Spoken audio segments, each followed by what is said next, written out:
Don't worry, your overthinking is preparing you for inner peace. Carl Jung's most dangerous discovery wasn't about dreams or archetypes.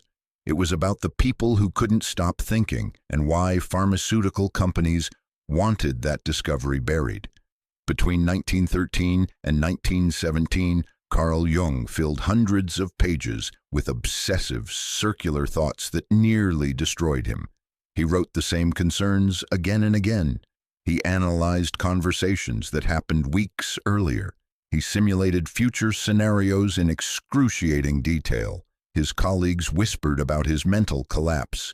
Freud had already declared him psychotic, but Jung wasn't losing his mind. He was discovering something that would overturn everything psychology believed about rumination, anxiety, and mental peace. What he found terrifies the modern psychiatric establishment. Because if Jung was right, then the $67 billion anxiety medication industry is built on suppressing the very process that leads to psychological wholeness. Here's what Jung discovered. The mind that won't stop thinking isn't malfunctioning. It's working exactly as it should. Your overthinking isn't a disorder to be medicated away. It's your psyche's desperate, methodical attempt to prepare you for a level of consciousness most people never reach. The obsessive loops, the 3 a.m. ruminations, the endless analysis of past conversations and future possibilities. All of it, every exhausting minute of it, is sacred psychological work disguised as suffering. Jung called it the compensatory function of the unconscious.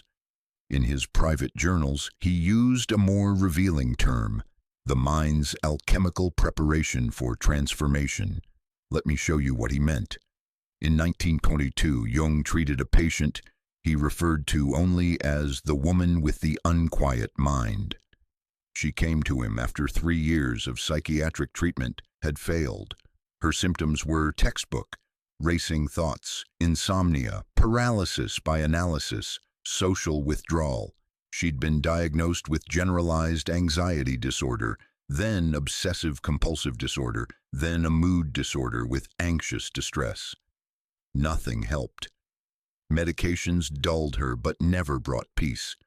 Talk therapy gave her insights that changed nothing.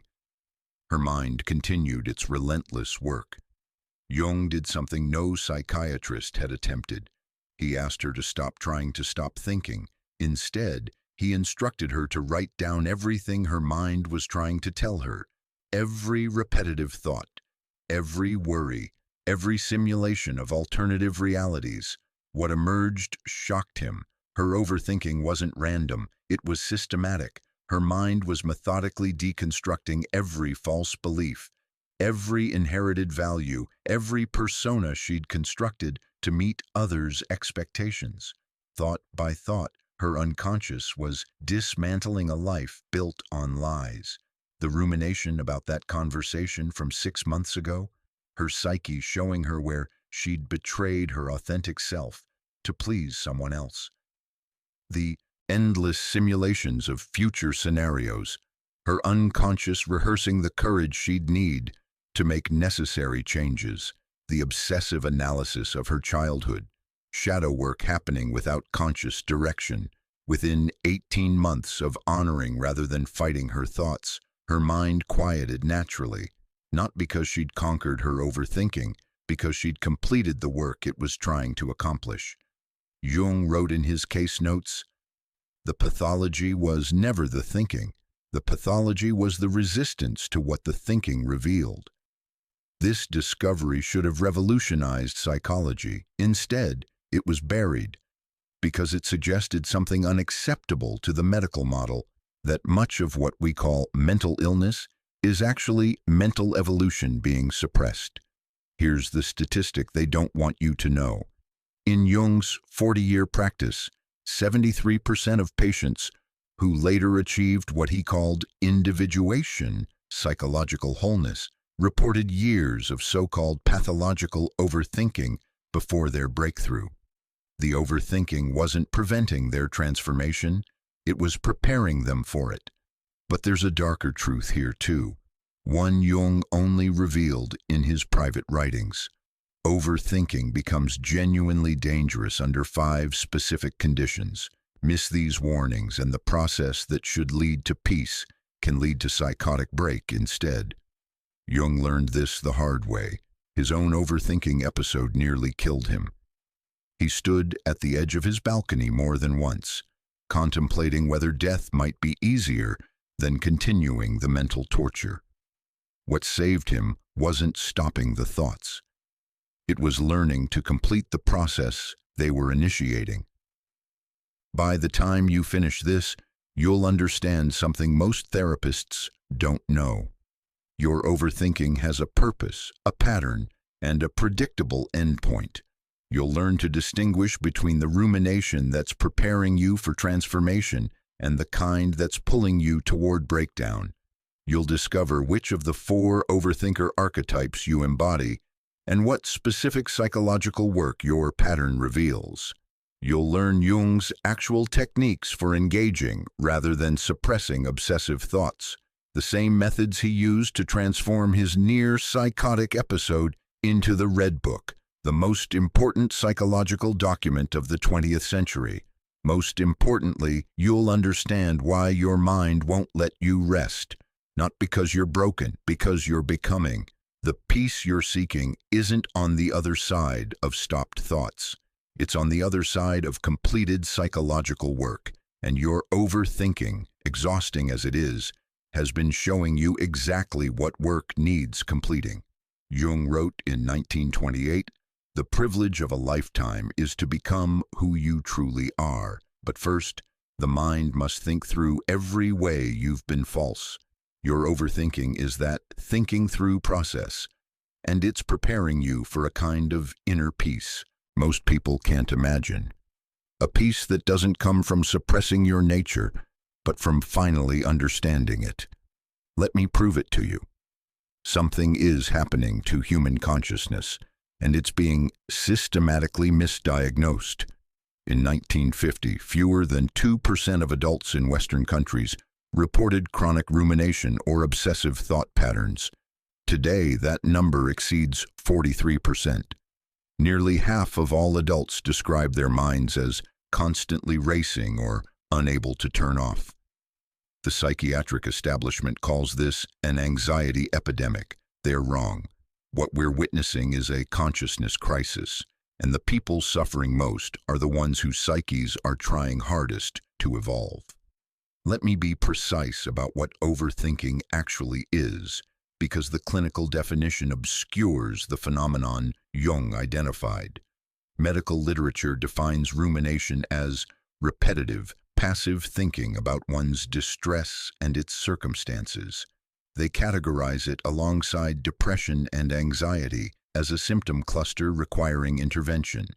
The DSM-5 lists excessive worry and thought patterns as diagnostic criteria for 6 separate disorders. But Jung made a crucial distinction that modern psychiatry ignores. He separated neurotic rumination, thoughts that circle endlessly without progression, from what he called active imagination in its primitive form, thoughts that circle with increasing depth, gradually revealing unconscious contents. The difference is trajectory. Neurotic rumination goes nowhere. It's the same thoughts producing the same conclusions indefinitely. Active imagination, even in its chaotic early stages, goes somewhere. The thoughts evolve, new connections emerge, unconscious material surfaces.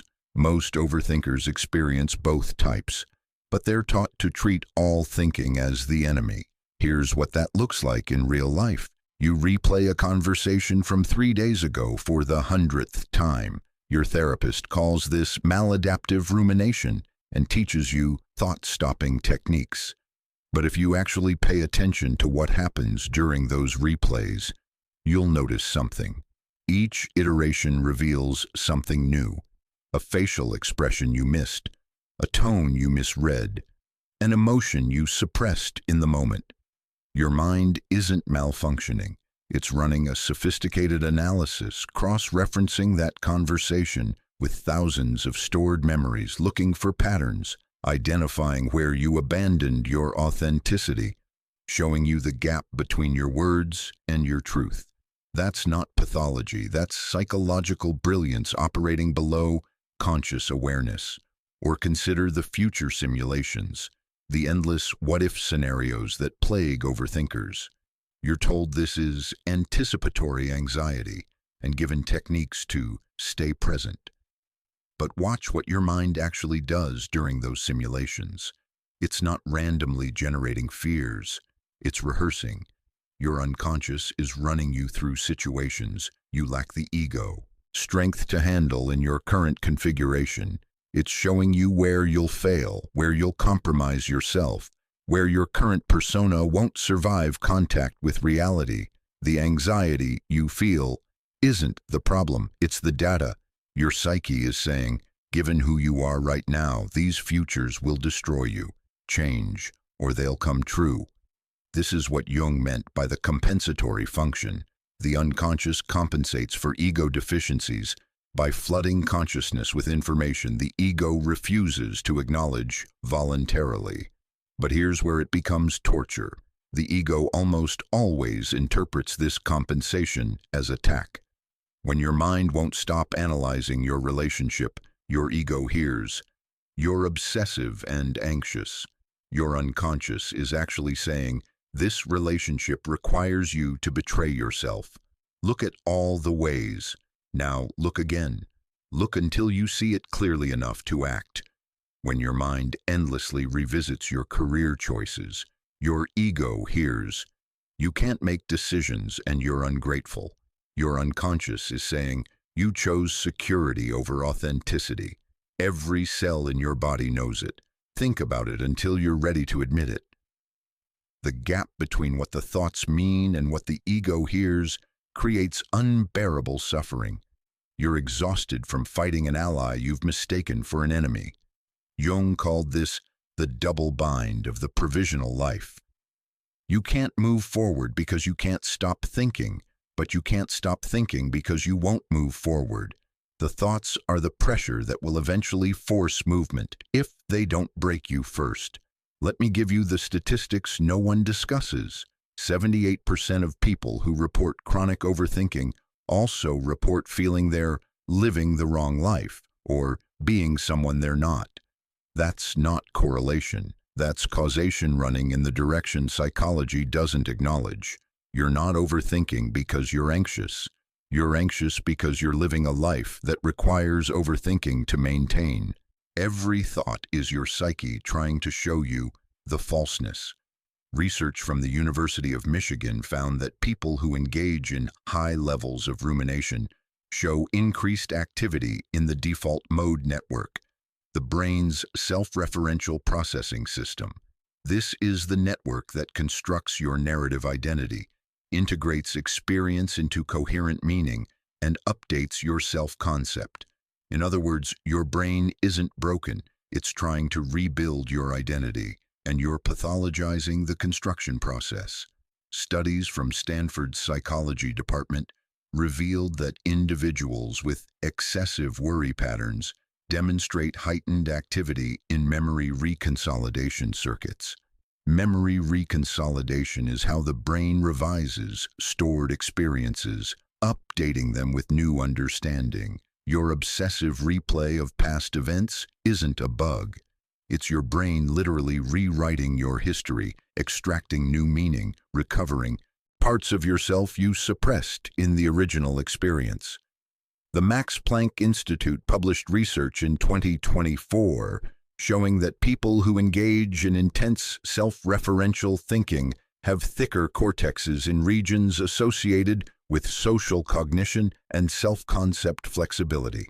The brains of overthinkers are structurally adapted for psychological transformation. You're not mentally ill, you're mentally evolving, and evolution is never comfortable. But here's the crisis.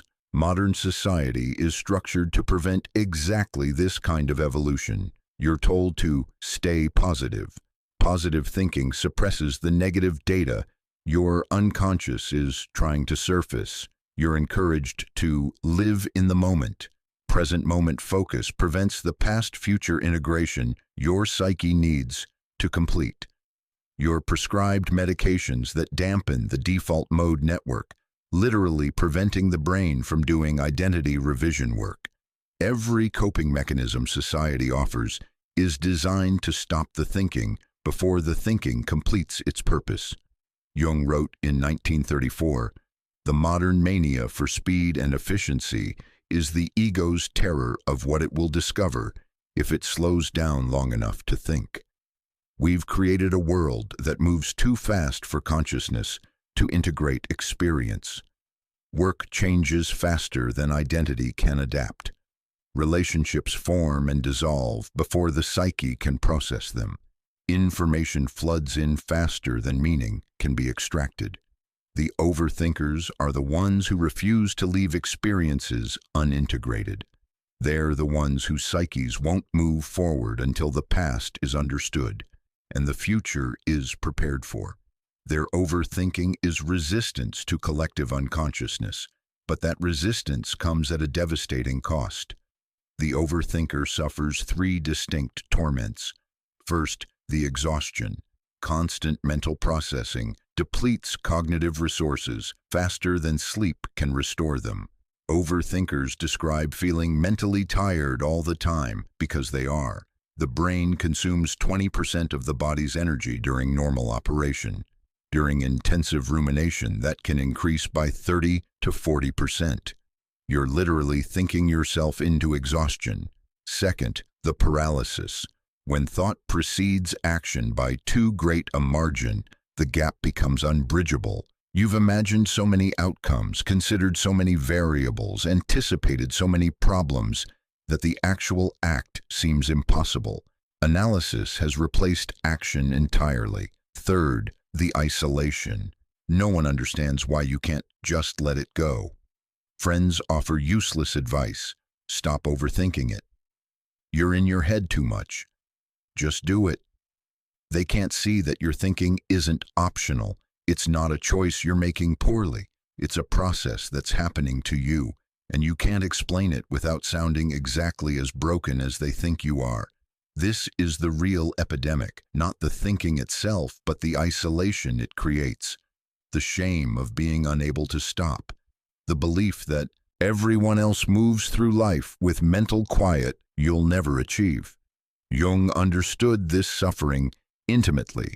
In 1913, after his break with Freud, he experienced what he called a period of inner uncertainty or even disorientation.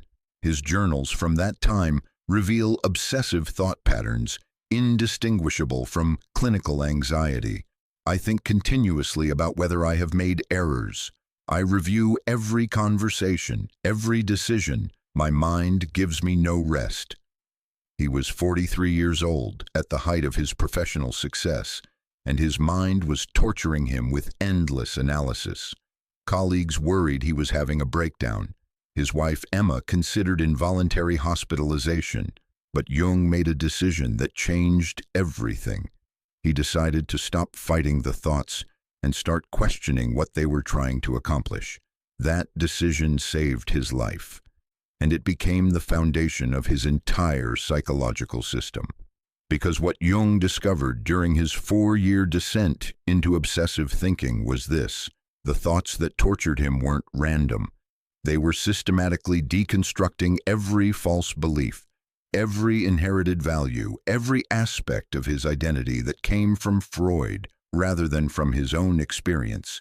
His overthinking was his psyche's rebellion against living Freud's truth instead of his own. When he finally understood this, when he stopped trying to silence the thoughts and started listening to what they were saying, the torture transformed into dialogue. The enemy became a teacher, and gradually, over 18 months of intensive inner work, his mind quieted, not because he'd conquered it, because he'd finally heard it. This is what I want you to understand. Your overthinking is communication, not malfunction. It's information, not illness, and it will continue until you decode the message. The question isn't, how do I stop overthinking? The question is, what is my overthinking trying to tell me? That's what we're going to discover together, starting with a woman who nearly lost everything before she learned to ask that question. Let me tell you about Anna. That's not her real name. Jung protected his patients' identities rigorously, referring to them only by initials or archetypal descriptions in his writings. But the case notes exist, and they tell a story that could be your story, because Anna's mind worked exactly like yours does. She came to Jung in 1924, 31 years old, successful by every external measure. She held a research position at a university, remarkable for a woman in that era. She was engaged to a respected physician. Her parents were proud. Her future was secure, and her mind was destroying her. Anna hadn't slept properly in 2 years. Every night, the moment she tried to rest, her thoughts would begin. Not the gentle drift towards sleep most people experience, but an immediate, violent acceleration of mental activity. She would replay conversations from the day, every word, every tone, every facial expression. She'd identify mistakes she'd made, responses she should have given, moments where she'd been false or foolish or inadequate. Then she'd simulate tomorrow's conversations, rehearsing what she'd say, anticipating problems, preparing defenses against criticisms no one had made yet. Then the bigger questions would start. Was she in the right field? Had she made the right choice accepting the research position? Should she have pursued something different? What would her life look like if she had? Was she happy? Would she be happy?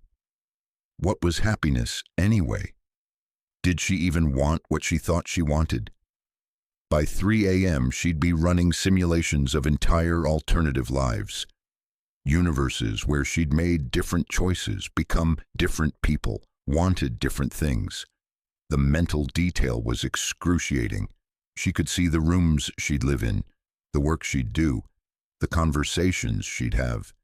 These phantom lives were more vivid than her real one. By morning, she'd be exhausted but unable to stop. The thinking would continue through breakfast, through her commute, through her work.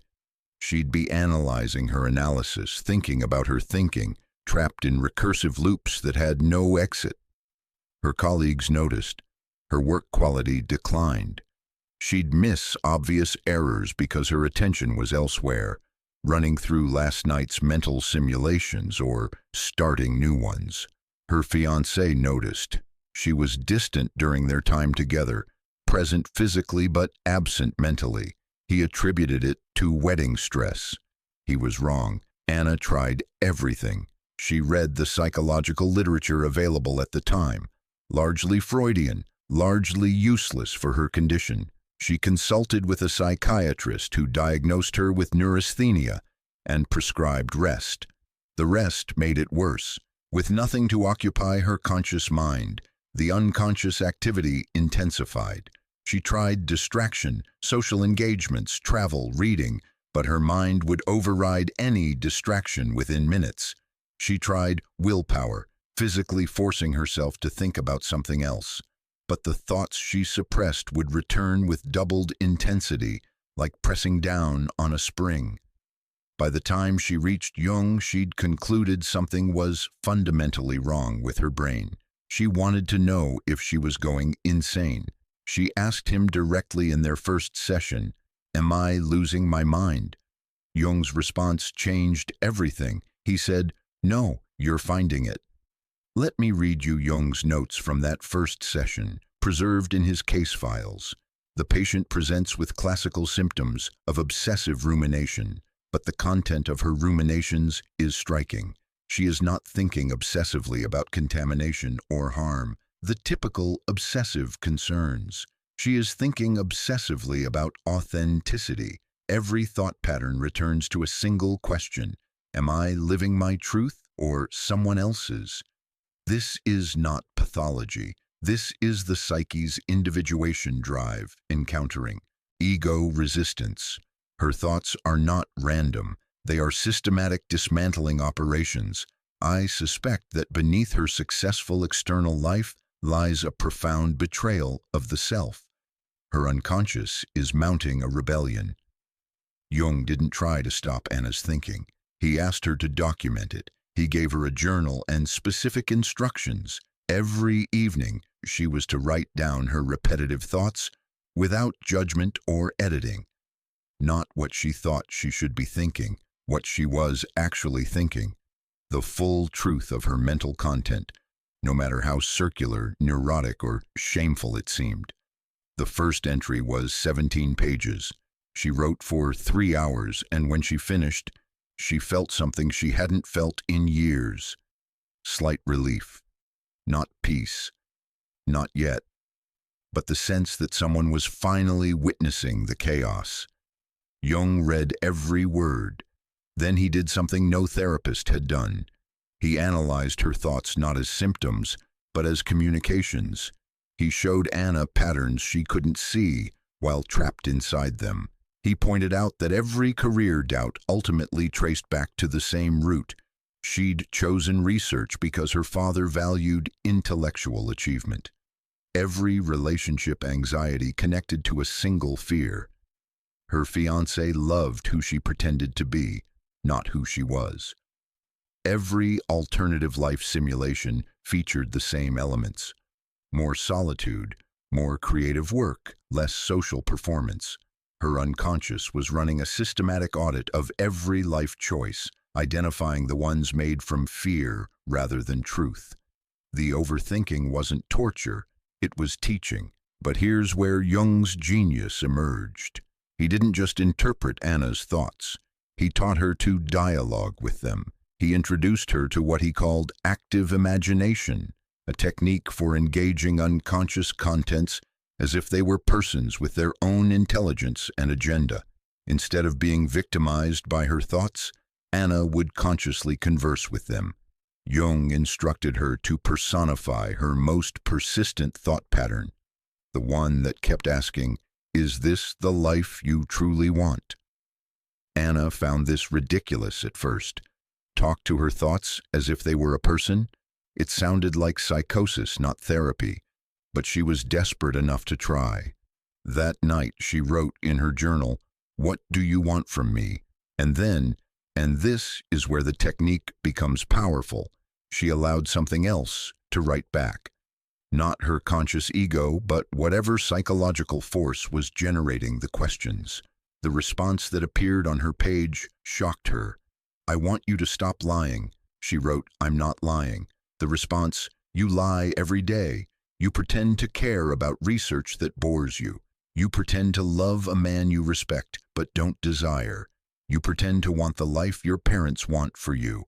I'm trying to stop you before you lock yourself into decades of falseness." Anna put down her pen. Her hands were shaking because the voice, the thought she'd personified, was right. And she'd known it was right. But hearing it stated so plainly, without her ego's defensive rationalizations, was devastating. She brought the journal to Jung. He read it carefully, then asked her a question that would become central to her transformation. "What does this voice want you to do?" Anna didn't know, so Jung suggested she ask it. That night, "What do you want me to do?" Response, "Break the engagement. Leave the research position. Spend 6 months doing nothing but discovering what you actually want. Not what you should want. What you want." Anna's conscious response was pure panic. She couldn't do that. It was irresponsible, selfish, terrifying. What would people think? How would she support herself? What if she discovered she wanted nothing?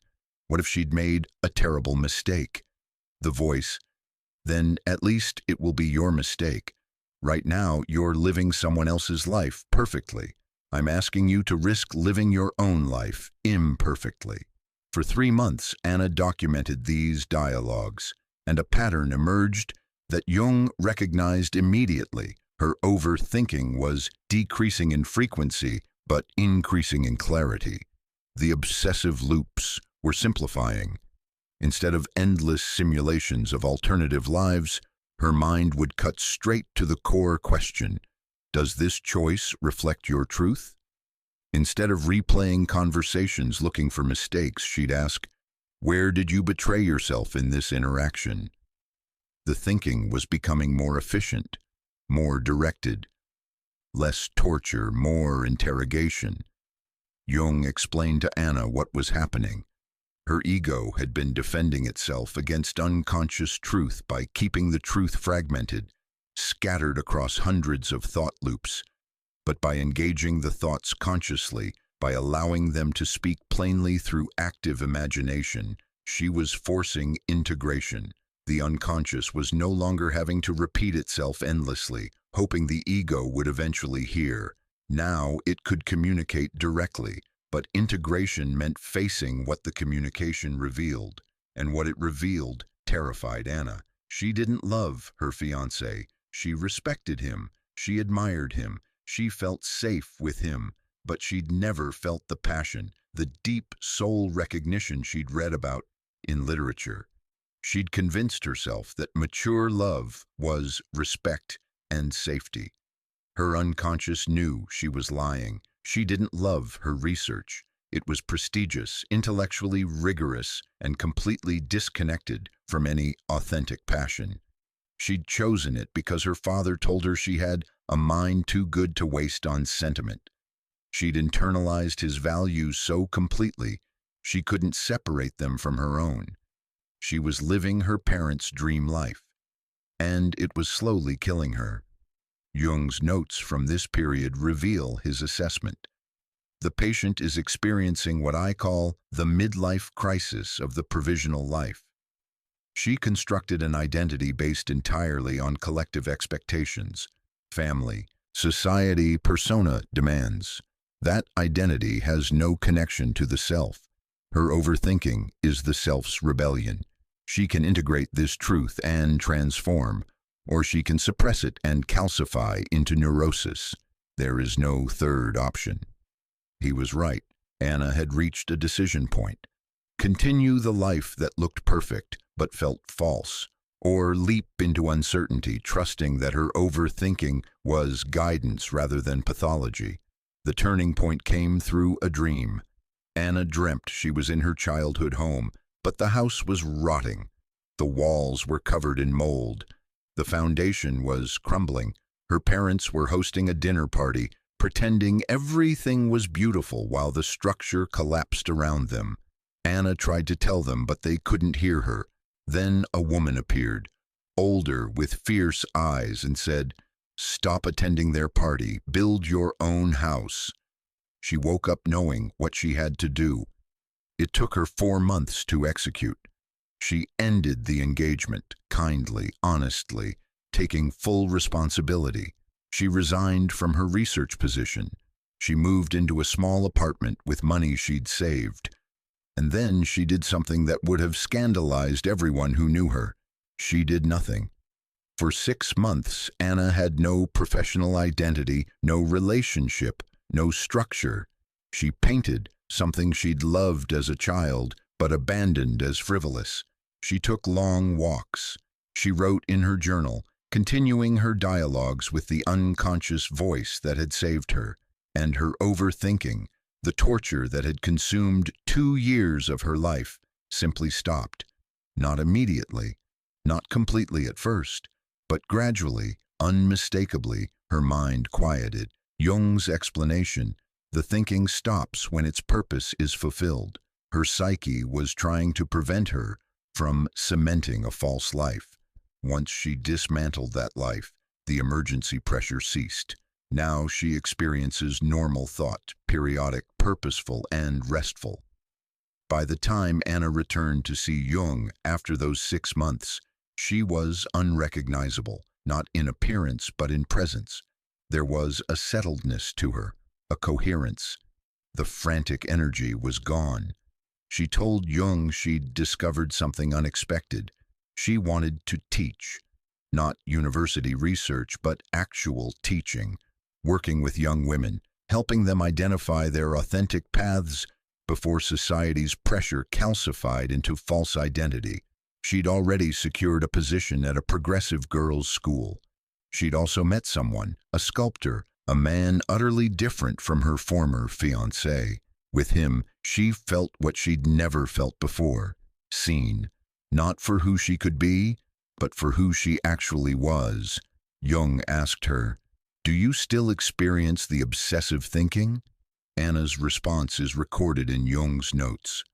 "Sometimes, but now I recognize it as a signal. When my thoughts intensify, I know I'm moving out of alignment. It's no longer torture, it's guidance.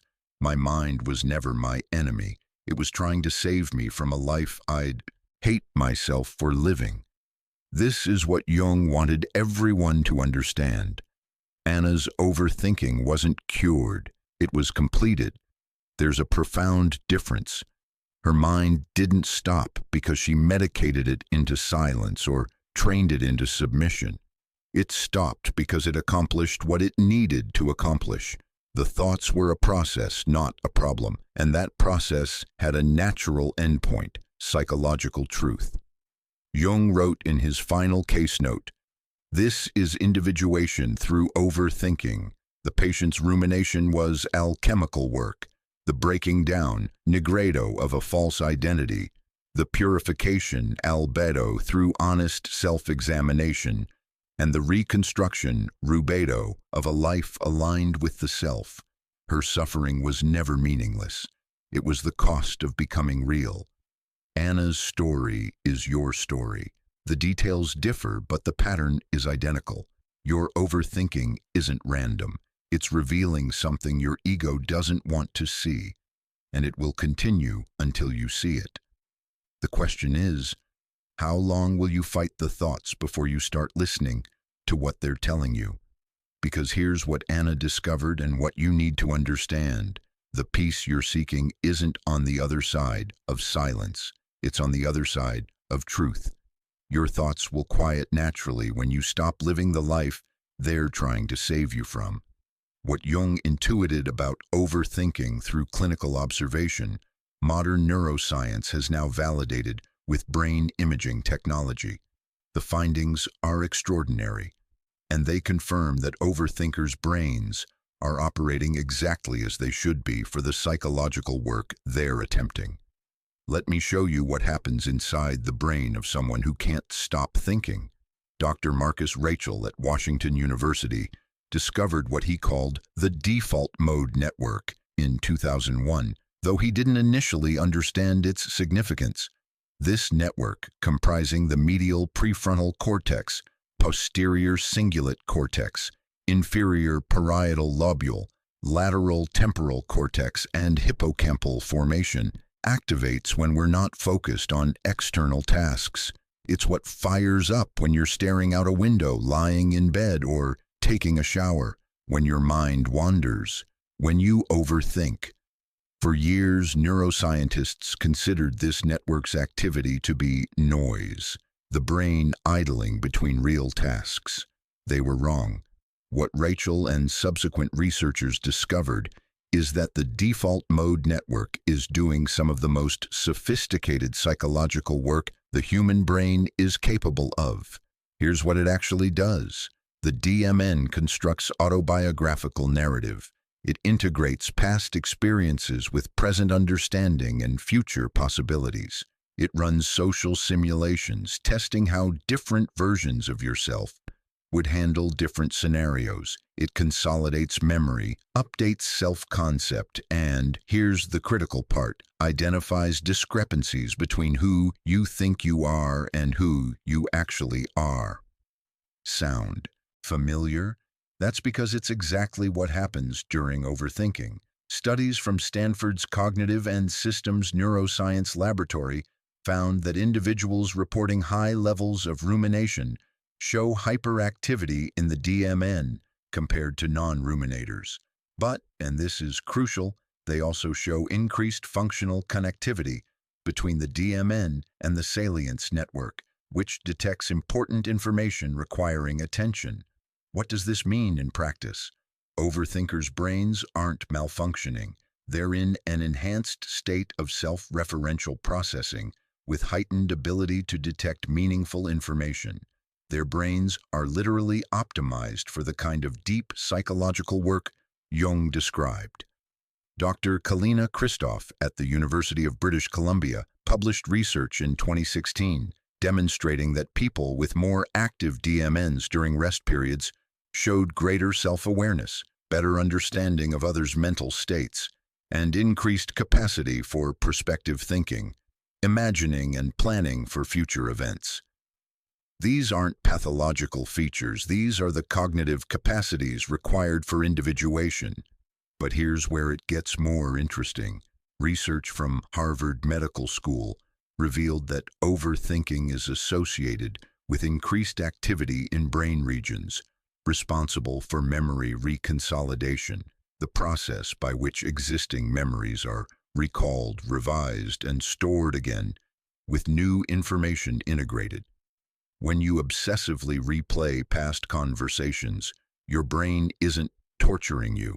It's literally rewriting your stored memory of that event, extracting new meaning, recovering emotional information you suppressed during the original experience. This is sophisticated psychological work happening at a neurological level. Dr. Karim Nader at McGill University demonstrated that every time you recall a memory, it becomes temporarily unstable, open to modification. Your brain can update it with new understanding, new context, new emotional truth. The overthinker's constant replay of past events isn't pathological perseveration. It's accelerated memory revision. You're not trapped in the past. You're rescuing truth from the past. The future simulations, the endless what-if scenarios that plague overthinkers, have also been vindicated by research. Dr. Daniel Schachter at Harvard found that the same neural networks used to remember the past are used to imagine the future. He calls this the prospection network. When you run those exhausting mental simulations of future scenarios, you're engaging in what's called episodic future thinking, the ability to pre-experience possible futures in vivid, detailed ways. Research shows this ability predicts better decision-making, more adaptive behavior, and increased psychological resilience. But there's a darker side to this research that explains why overthinking becomes torture instead of transformation for so many people. Dr. Susan Nolan Huxema at Yale spent her career studying rumination and its relationship to depression. What she found was that rumination predicts depression onset, but only under specific conditions. The key variable isn't the amount of rumination, but its quality.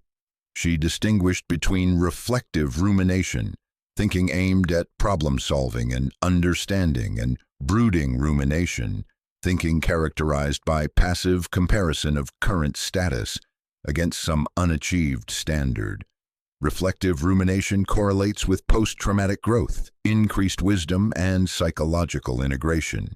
Brooding rumination predicts depression, anxiety, and psychological stagnation. The difference? Reflective rumination has a trajectory toward resolution. Brooding rumination circles endlessly without progress. This maps perfectly onto Jung's distinction between active imagination and neurotic obsession. The thoughts that heal are the ones you engage consciously, dialogically, with the intent to understand and integrate. The thoughts that harm are the ones you're passively victimized by, trying to suppress but unable to escape. Research from the University of Michigan found that people who practice what they called concrete thinking, detailed, specific processing of problems, showed decreased rumination over time and better psychological outcomes than those who engaged in abstract thinking, vague, general processing. This explains why Anna's overthinking resolved when she started documenting it specifically and engaging it directly.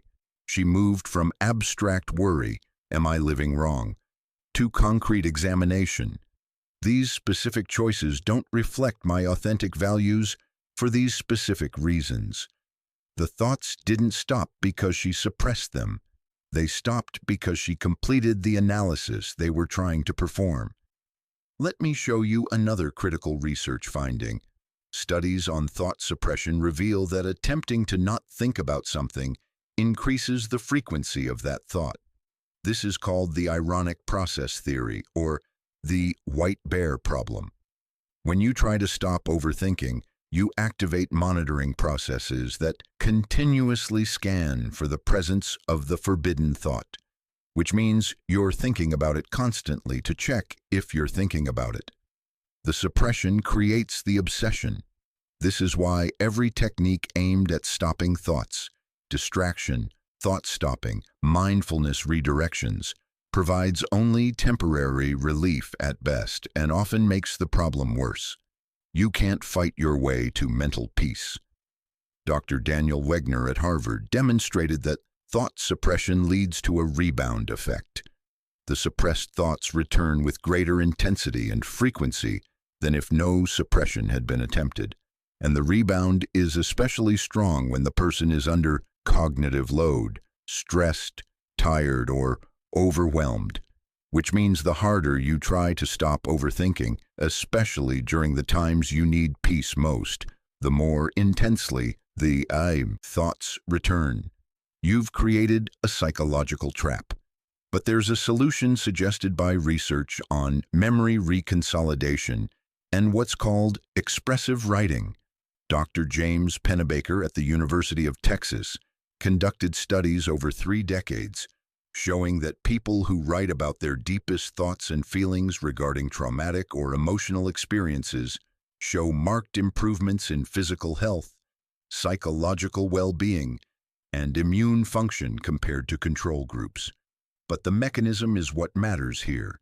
Expressive writing works because it forces the transition from fragmented circular thoughts to linear, structured narrative. When you write your thoughts, you externalize them. They move from being something happening to you to something you can observe and work with. This is exactly what Jung had Anna do. The documentation didn't suppress the thoughts, it completed them. Each thought loop that got written down could finally rest because it had been heard. Research from the University of Arizona found that people who engaged in structured journaling about their ruminations showed a 47% reduction in intrusive thoughts over 8 weeks, with effects lasting 6 months after the intervention ended. The thoughts stopped because the psychological work they represented was finally being done consciously. Now let's examine the research on what Jung called the transcendent function, the moment when conscious and unconscious processes unite to create a new attitude that transcends both. Dr. Mihaly Csikszentmihalyi's research on flow states provides a neurological correlate. During flow, the DMN deactivates while task-focused networks activate. The self-referential processing stops. The sense of a separate I disappears. There's just experience without the overthinker analyzing the experience. People who achieve regular flow states report the kind of inner peace Jung associated with individuation. But here's the critical finding. Flow states are more accessible to people who have previously engaged in high levels of self-referential thinking. The overthinking phase appears to be preparation for the transcendence phase. You can't skip the overthinking and arrive at peace. You have to think through everything until there's nothing left to think about. Then naturally, the thinking stops. Research from the Max Planck Institute examined brain structure differences between people who engage in high levels of self-referential thinking versus those who don't. The findings were remarkable. Overthinkers showed increased gray matter density in the precuneus and posterior cingulate cortex, regions associated with self-consciousness and episodic memory, and increased cortical thickness in the medial prefrontal cortex, associated with self-concept flexibility. Their brains had physically adapted to support the kind of deep psychological processing they were doing. This isn't damage. This is development. But perhaps the most validating research comes from studies on post-traumatic growth, the phenomenon where people emerge from trauma with increased psychological strength, wisdom, and life satisfaction. Doctors Richard Tedeschi and Lawrence Calhoun at the University of North Carolina identified 5 domains of growth: greater appreciation of life, warmer relationships, a greater sense of personal strength, recognition of new possibilities, and spiritual development. And their research revealed a critical finding: the amount of rumination about the traumatic event in the months following it predicted the degree of growth years later. But only certain kinds of rumination predicted growth. Deliberate rumination, an intentional, structured thinking aimed at making meaning, predicted positive outcomes. Intrusive rumination, unwanted, automatic thoughts, predicted distress in the short term, but often transformed into deliberate rumination over time. The implication is profound. The people who grew the most from their suffering were the ones who couldn't stop thinking about it. The overthinking was the mechanism of transformation. This maps directly onto Jung's observations. Anna's 2 years of obsessive rumination weren't wasted suffering. They were the psychological work that made her transformation possible. Without that intensive thinking, she wouldn't have achieved the clarity necessary to dismantle her false life and build an authentic one. Let me show you one more research area that Jung would have found fascinating: studies on creativity and mental illness. Dr. Nancy Andreasen at the University of Iowa found that creative individuals show higher rates of mood disorders, but not during their creative periods. The distress came before the creative breakthrough. She hypothesized that the same cognitive patterns underlying rumination also underlie creative thinking, making unusual connections, seeing patterns others miss, thinking divergently. Research from Sweden's Karolinska Institute found that successful creative individuals and people with certain mental health conditions share genetic variants affecting dopamine regulation in the prefrontal cortex. The same neurochemistry that can produce psychological distress also produces creative insight. The overthinker's curse and gift are neurologically identical. Whether you experience suffering or breakthrough depends on whether you know how to channel the process. This research all points to the same conclusion Jung reached through clinical observation. Overthinking isn't pathology, it's unguided individuation work. Give it structure, direction, and conscious engagement, and it becomes transformation. Leave it unconscious and fight it, and it becomes torture. But here's what the research also reveals: something Jung understood, but modern psychology is only now confirming. Not everyone who overthinks is doing the same work. The thoughts themselves reveal what kind of psychological development they're supporting. And that's what we need to explore next: the different types of overthinking and what each reveals about your specific path toward inner peace. Jung discovered through decades of clinical work that overthinking manifests in 4 distinct patterns, each serving a different function in the individuation process. These aren't arbitrary categories, they're archetypal responses to specific psychological challenges. Understanding your primary overthinker type reveals exactly what psychological work your mind is trying to accomplish. And more importantly, it shows you the specific path from torture to transformation that your psyche is already attempting to walk. Let me introduce you to the 4 types. You'll recognize yourself in one immediately. Most people also carry a secondary type, but one pattern always dominates: the simulator. The simulator's mind lives in future scenarios. Every conversation that might happen, every decision that could be made, every possibility that might emerge, all of it gets run as detailed mental simulations. If you're a simulator, your evenings are consumed with tomorrow. You rehearse what you'll say in that meeting, planning not just your words but anticipating others' responses, then planning your responses to those responses, 3 conversational layers deep. You simulate the job interview, the difficult conversation, the social gathering, running each scenario multiple times with slight variations. Your 3 a.m. thoughts are dominated by what if? What if you take the job? What if you don't? What if you move cities? What if you stay? Each possibility branches into detailed life simulations, complete with imagined apartments, relationships, career trajectories, even the feelings you'd have years from now. This isn't anxiety disorder, though it gets misdiagnosed as such constantly. This is what Jung called prospective imagination, the psyche's attempt to prepare consciousness for significant life transitions. Here's what your overthinking reveals. You're standing at a threshold. Some major life change is approaching or necessary, and your current ego configuration isn't prepared for it. The simulations aren't random, they're rehearsals.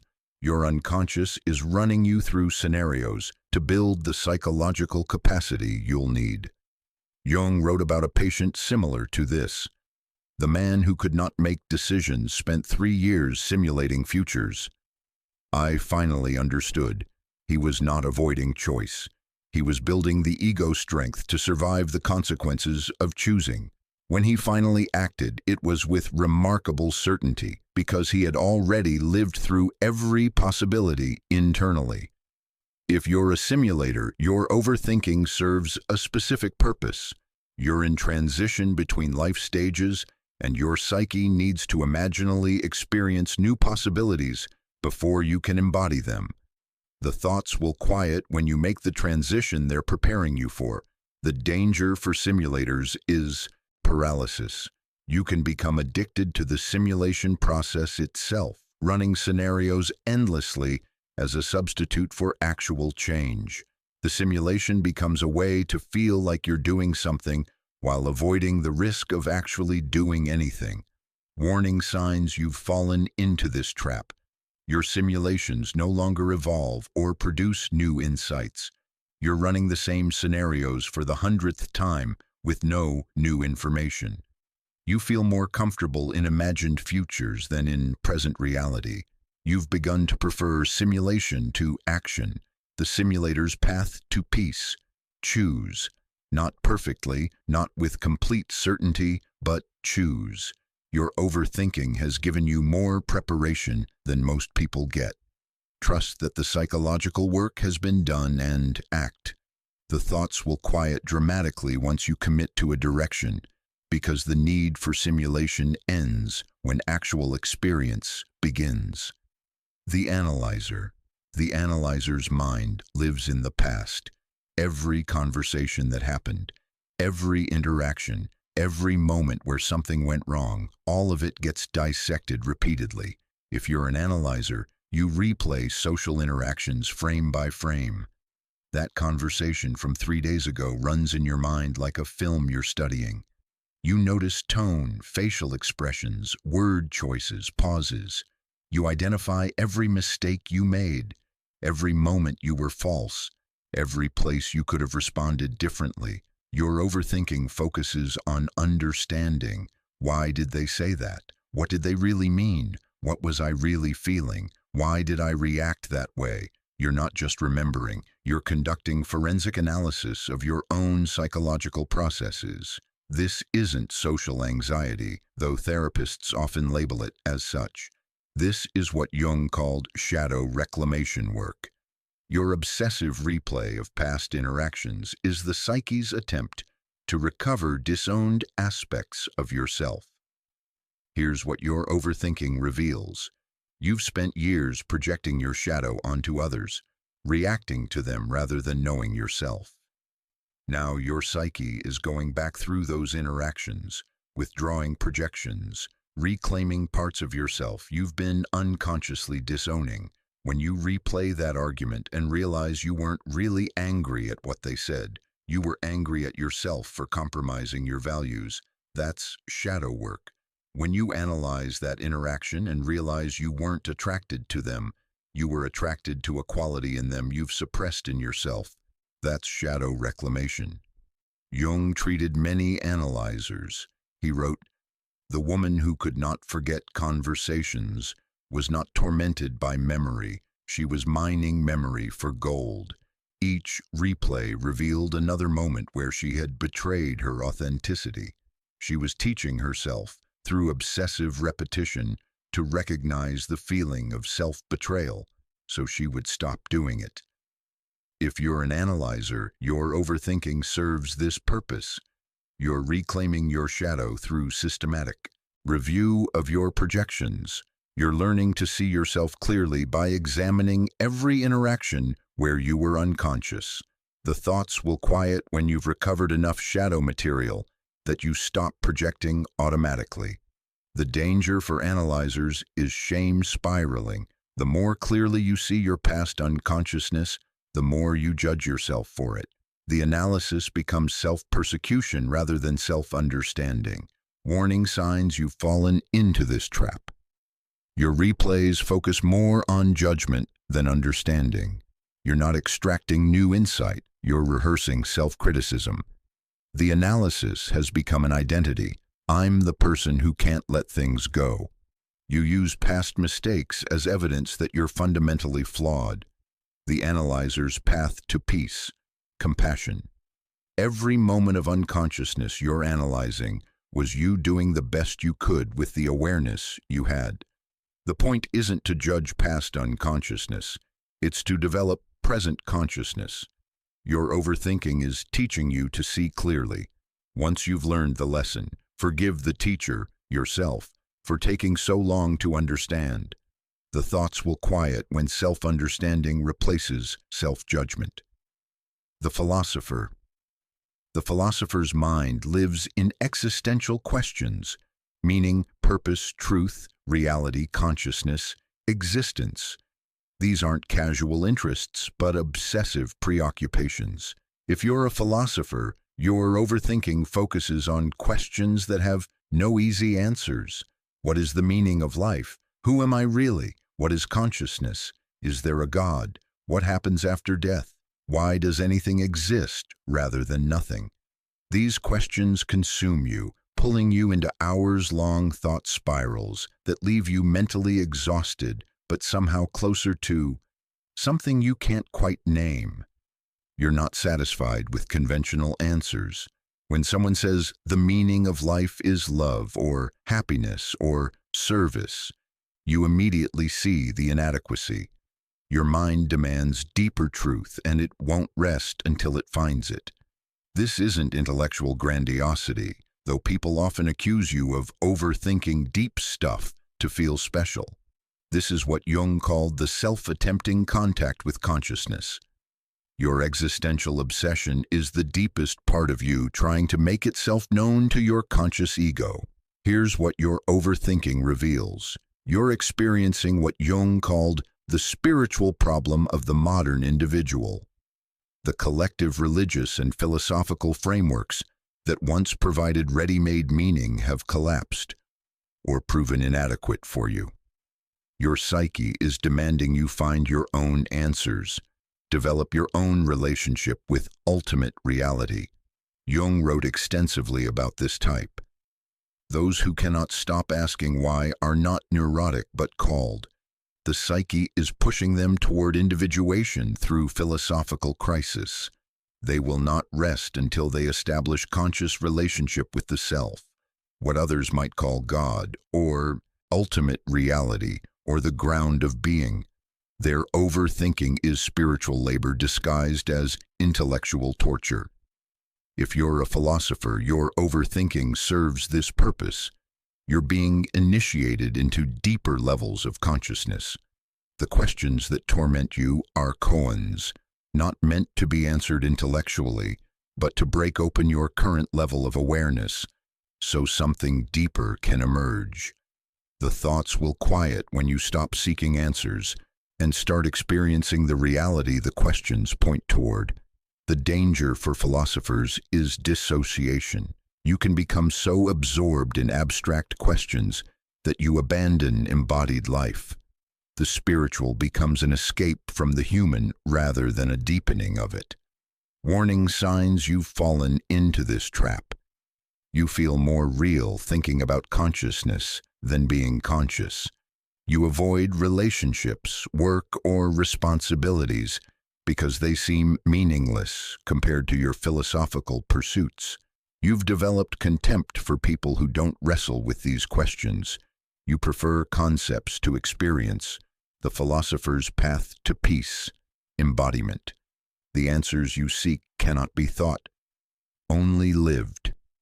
Your philosophical overthinking has prepared your consciousness for direct experience of the truths you've been circling intellectually.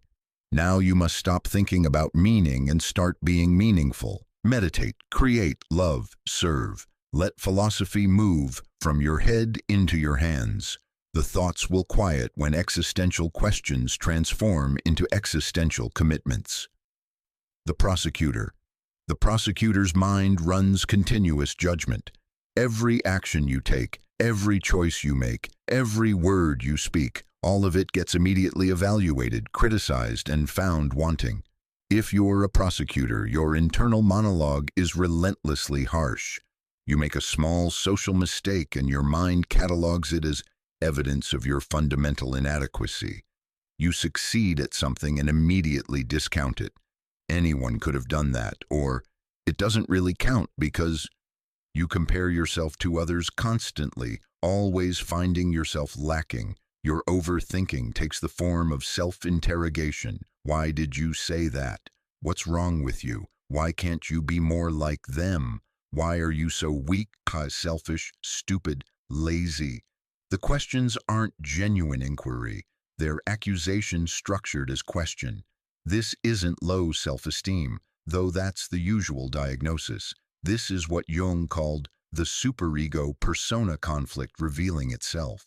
Your harsh internal prosecutor is actually the voice of internalized collective values that contradict your authentic nature. The judgment is the sound of falseness attacking authenticity. Here's what your overthinking reveals. You've constructed a persona, a social mask, based entirely on what others expect, value, and approve. But that persona requires you to suppress your authentic impulses, desires, and nature. The prosecutor is the persona's enforcement mechanism, constantly punishing you for being who you actually are. Jung wrote about this pattern. The patients who could not escape self-criticism were not suffering from pathological negativity. They were experiencing the pain of living a lie. Every harsh judgment revealed a place where their true nature conflicted with their constructed identity. The prosecution would continue until they had the courage to fire the prosecutor and accept themselves. If you're a prosecutor, your overthinking serves this purpose. You're being shown through pain. Every way you're betraying your authentic self to maintain approval. Each harsh judgment is a spotlight on falseness. The thoughts will quiet when you start living from your actual values instead of internalized collective ones. The danger for prosecutors is martyrdom. The self-criticism can become an identity itself. I'm worthless becomes your core belief, and you unconsciously seek evidence to confirm it. The prosecution becomes more important than the truth it's trying to reveal. Warning signs: you've fallen into this trap. You feel morally superior in your self-hatred, as if your harsh self-judgment proves you're more honest or aware than others. You reject genuine compliments or support because they threaten your self-concept. You've become attached to suffering. The thought of liking yourself feels frightening or wrong. The prosecutor's path to peace. Rebellion. Every harsh judgment in your mind needs to be questioned. Says who? When your internal prosecutor claims you're inadequate, ask, by whose standards? When it says you should be different, ask, should according to whom? You'll discover that the prosecutor's voice isn't yours. It's an internalized parent, a cultural message, a collective value you never consciously chose. The thoughts will quiet when you stop accepting the prosecutor's authority and start living by your own. Understanding your type is crucial because each requires a different path to resolution. The simulator needs to choose and act. The analyzer needs to forgive and integrate. The philosopher needs to embody and experience. The prosecutor needs to rebel and authenticate. But here's what Jung understood that's essential. Your overthinker type isn't who you are. It's the particular form your individuation crisis is taking. The crisis is temporary. The peace that follows can be permanent. Most people carry a primary type with a secondary. You might be primarily an analyzer with prosecutor tendencies or a philosopher with simulator patterns. The combination reveals even more specific information about your psychological work. Take a moment now and identify which type dominates your thinking. Which patterns do you recognize most intensely in yourself? Write it down, because understanding your type is the first step toward working with your overthinking instead of against it. But I need to warn you about something Jung discovered the hard way. While overthinking can be sacred, preparation for peace, it can also become genuinely dangerous.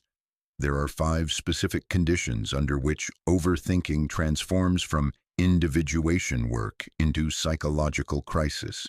And if you don't recognize these dangers, the process that should heal you can destroy you instead.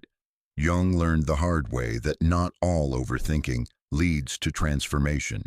Under specific conditions, the process that should culminate in inner peace can spiral into psychotic break, complete withdrawal from life, or permanent psychological paralysis.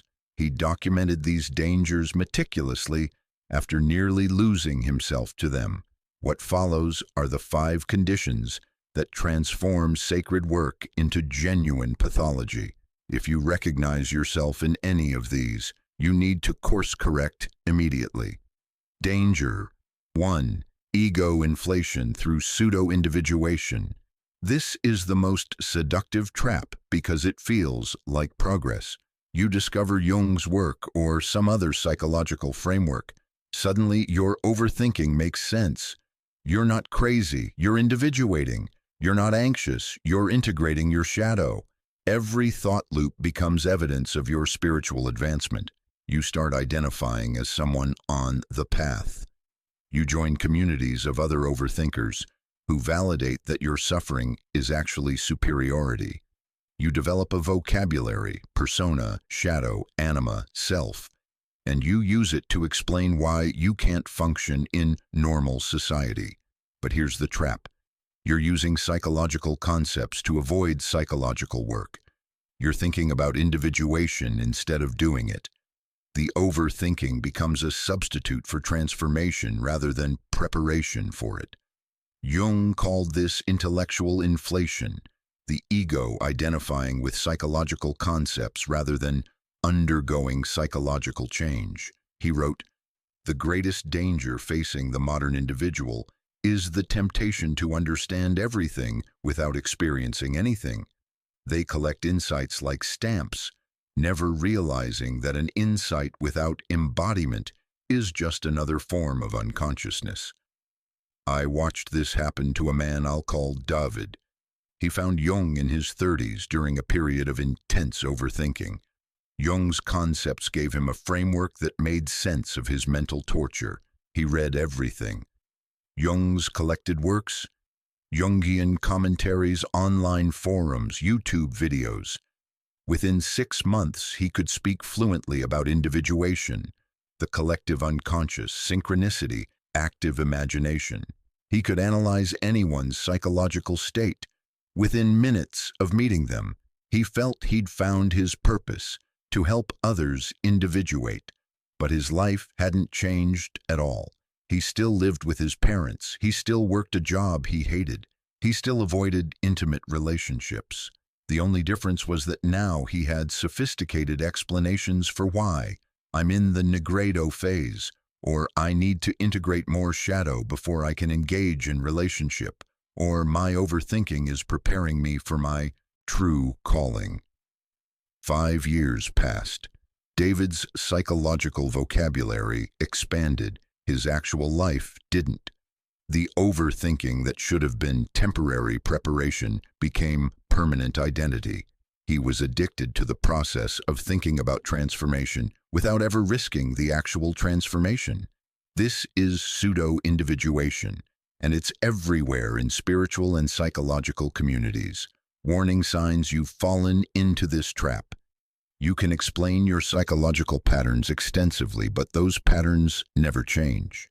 You use Jungian language to justify avoiding life challenges. You feel superior to people who aren't doing inner work. You've been preparing for some change for years without making it. Your overthinking has become an identity you're attached to rather than a temporary state you're moving through. The danger escalates when you surround yourself with others trapped in the same pattern. You create communities where endless analysis substitutes for action, where everyone validates each other's stagnation by calling it deep work. Jung was ruthless about this in his later years. When a patient would speak eloquently about their psychological insights but show no behavioral change, he would interrupt, "Stop understanding yourself and start being yourself. Your insights are defenses now, not breakthroughs. You're using knowledge to avoid transformation." The path out. Embodiment. Make one concrete life change based on what your overthinking has revealed. Not someday, this week. Apply for the job your thoughts keep circling. End the relationship your analysis has revealed as false. Start the creative project your overthinking won't stop mentioning. Move the insight from head to hands. If you can't or won't, you're inflated, not individuating. Danger onto the hermit's trap. This danger is the opposite of inflation.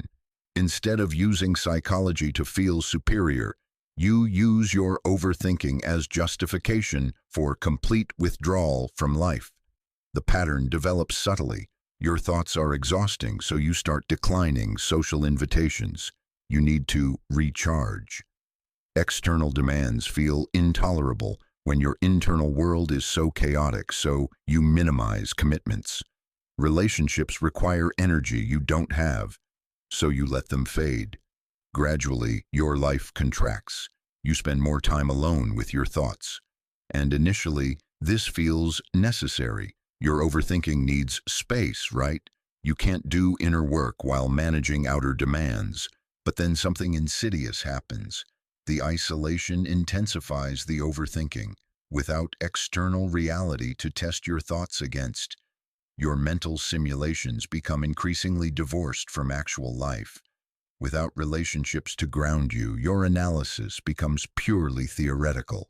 Without action to complete the thought processes, the loops become endless.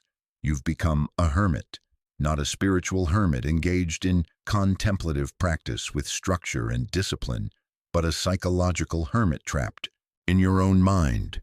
Jung wrote about this danger. The individual who retreats from life under the guise of doing inner work is not individuating but regressing. Individuation requires engagement with the world, not escape from it. The hermit believes he's going deeper. He's actually going nowhere. The unconscious cannot be fully integrated in isolation. It requires relationship, challenge, and embodied action. Consider what happened to Friedrich Nietzsche, one of the most brilliant overthinkers in history. After his break with Wagner and his departure from academia, Nietzsche increasingly withdrew from social life. He wandered Europe, staying in boarding houses, spending his days alone with his thoughts. His thinking produced extraordinary philosophy, but it also produced increasing disconnection from reality. Without people to challenge his thoughts, without life circumstances to test his ideas against, his brilliance spiraled into delusion. By 1889, his isolation and unchecked mental activity culminated in complete psychological breakdown. He never recovered. The last 11 years of his life were spent in mental incompetence. unable to recognize friends, incapable of coherent thought. The hermit trap had closed completely. Warning signs you're falling into this trap. Your social circle has shrunk dramatically, and you feel relief rather than loss. You prefer thinking about life to living it. You've developed contempt for people engaged in normal concerns like relationships, careers, and daily activities. You feel more real when alone than when with others. Weeks pass with minimal human contact and you don't notice. You've stopped seeking feedback or outside perspectives on your thoughts. The danger here is that you'll mistake increasing disconnection from reality for increasing connection to truth. Your thoughts will become more elaborate, more compelling, more all-consuming, and less accurate. Without reality testing, the overthinking becomes psychotic rather than insightful. The path out: force engagement. Schedule social commitments. You cannot easily cancel. Take on work that requires collaboration. Join a community that requires physical presence, not because social connection is inherently virtuous, but because your overthinking needs the friction of external reality to remain grounded. Integration doesn't happen in isolation. It happens in relationship, with people, with work, with life itself. Danger 3: psychotic break. This is the most severe danger, and Jung came terrifyingly close to experiencing it himself. When unconscious contents flood consciousness faster than the ego can integrate them, the ego can be overwhelmed entirely. The boundary between inner and outer reality dissolves. Thoughts become indistinguishable from perception. The overthinking is no longer you thinking. It's something thinking through you, and you've lost the capacity to recognize yourself as separate from the process.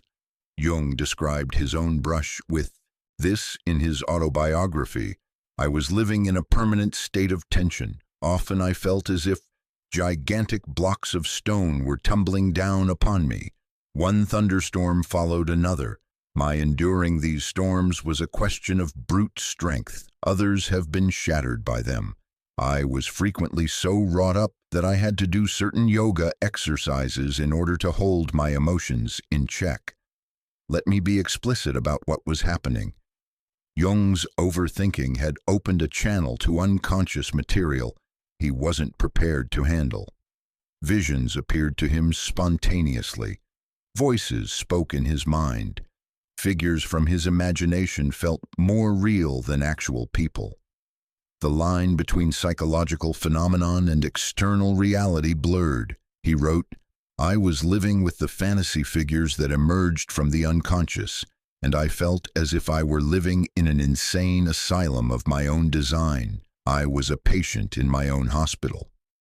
What saved Jung from complete break was his unusual ego strength, developed through years of intellectual training and his work as a psychiatrist, seeing actual psychotic patients. He could observe his own process enough to maintain a thin thread of knowing. This is happening to me, but I am not entirely this. Most people don't have Jung's ego strength, and when overthinking progresses to the point where unconscious contents overwhelm consciousness, the result is psychotic break. This doesn't mean feeling crazy or being really anxious. It means loss of reality testing, inability to distinguish between internal psychological events and external reality, hallucinations, delusions, complete ego dissolution. The warning signs are specific. Your thoughts no longer feel like yours. They feel imposed, alien, or controlled by something else. You're experiencing perceptual disturbances, seeing patterns that aren't there, hearing voices, feeling presences. You've lost the ability to distinguish between imagination and perception. Your sense of self is fragmenting. You can't maintain a stable sense of I. Time feels distorted. Synchronicities are no longer occasional meaningful coincidences, but constant proof of some elaborate cosmic system centered on you. If you're experiencing any of these, you need professional help immediately. Not because there's anything shameful about it, but because these are genuine psychiatric emergencies. You're attempting psychological work that requires more support than you currently have. Jung was clear about this. Not everyone should attempt to consciously engage the unconscious. The work requires adequate ego strength, stable life circumstances, and often professional guidance. To push forward without these is dangerous, potentially fatal. The path out: get help. See a psychiatrist who can assess whether medication is necessary to stabilize your consciousness. Find a therapist, ideally Jungian, who understands both the spiritual and the pathological dimensions of what you're experiencing. Pull back from active imagination practices, reduce isolation, increase structure and routine in daily life. The goal isn't to suppress the process forever, but to stabilize consciousness so the work can continue more safely. Danger. 4. Paralysis as identity. This danger is subtle but devastating. Your overthinking becomes not just a temporary state, but your core identity. You are an overthinker. It's how you introduce yourself, how you explain your behaviors, how you understand yourself. An identity is sticky. Once something becomes who you are rather than what you're experiencing, you unconsciously resist changing it. Because if you're not an overthinker anymore, who are you? I've seen this with people who've been stuck in analysis for a decade or more. They can describe their psychological patterns with extraordinary precision. They know their trauma history, their attachment style, their shadow contents, their defense mechanisms. They understand themselves completely, and they never change. Because changing would mean losing the identity they've built around being the person who thinks deeply about their psychological processes. Jung wrote about a patient who exemplified this. The man knew himself so well that he had ceased to be himself. His self-knowledge had become a substitute for selfhood. He could tell you everything about his complexes, but nothing about what brought him joy. He had become his analysis rather than being analyzed toward freedom. Warning signs you've fallen into this trap. When asked to describe yourself, overthinker is in the first sentence. You feel threatened by suggestions that your thinking might change or resolve. You've developed pride around how deeply you think. It makes you special, different, more aware than others. You resist practical action because I need to understand it more first. You've been working on the same psychological issues for years with no resolution. Your thinking about your patterns has replaced actually changing them. The danger here is permanent stagnation disguised as continuous work.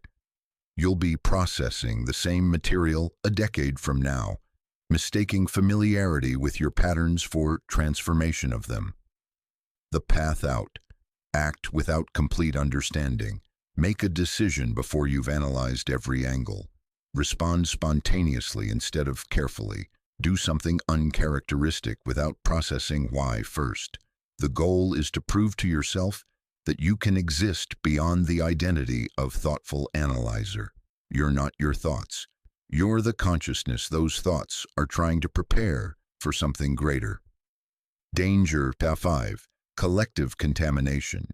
The final danger is absorbing collective anxieties and mistaking them for personal psychological material. We live in an age of apocalyptic collective fear. Climate crisis, political polarization, economic instability, pandemic threats, technological disruption, social collapse. These aren't individual neuroses, they're collective realities that generate collective anxiety. If you're an overthinker, you're particularly vulnerable to absorbing this collective content.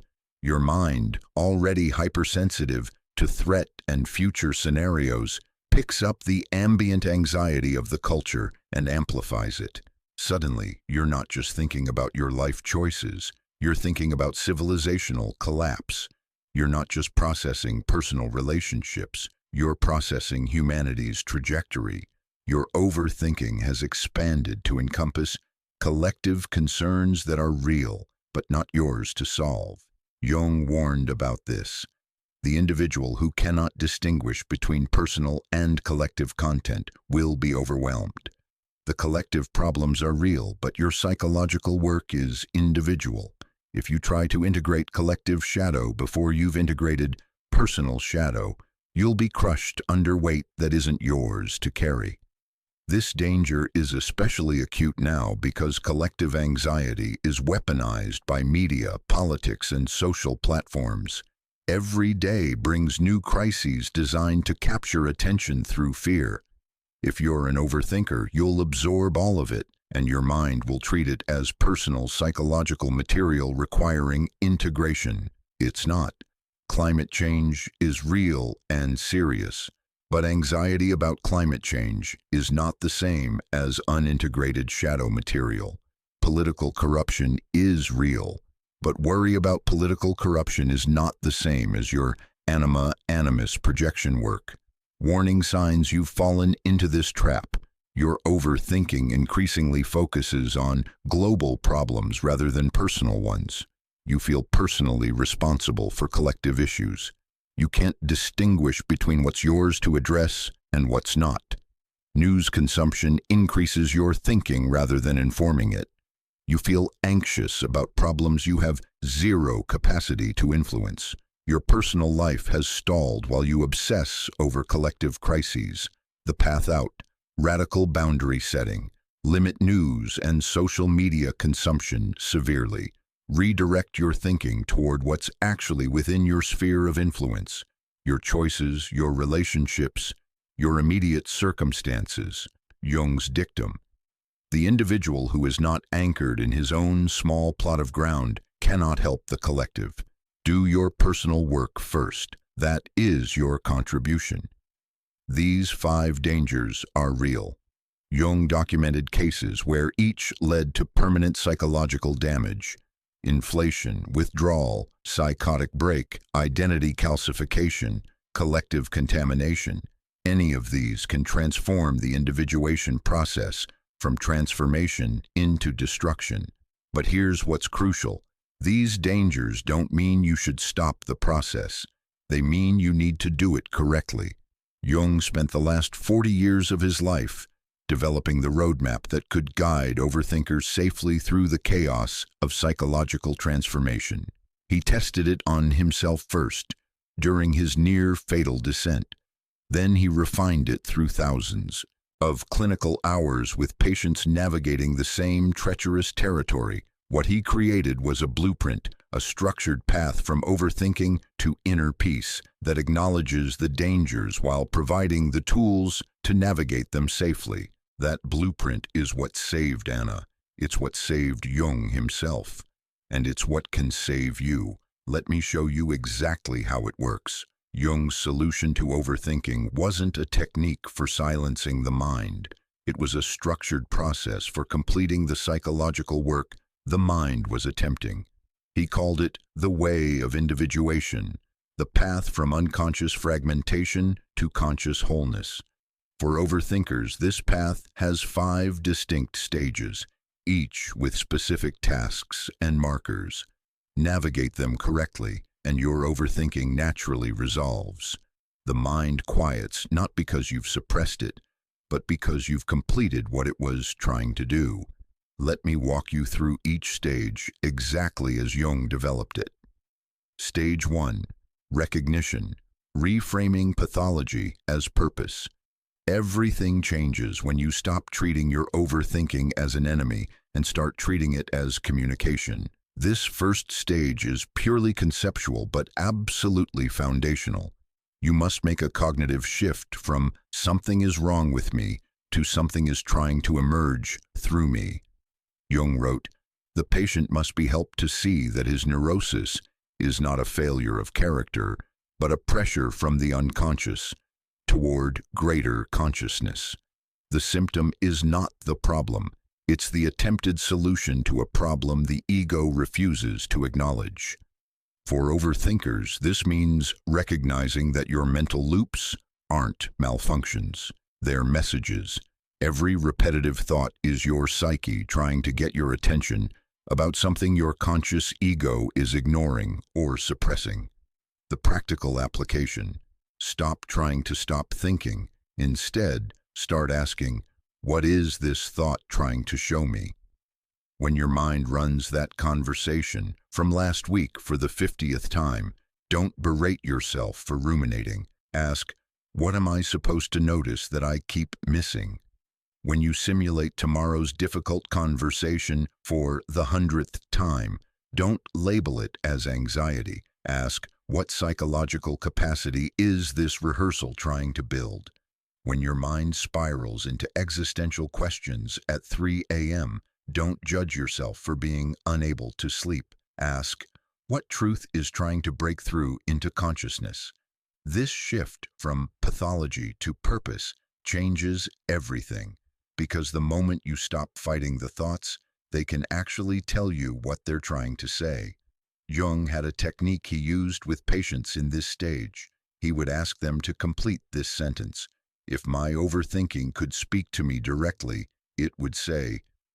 Then he'd have them write without stopping, without editing, without judgment. Just let whatever wants to come through come through.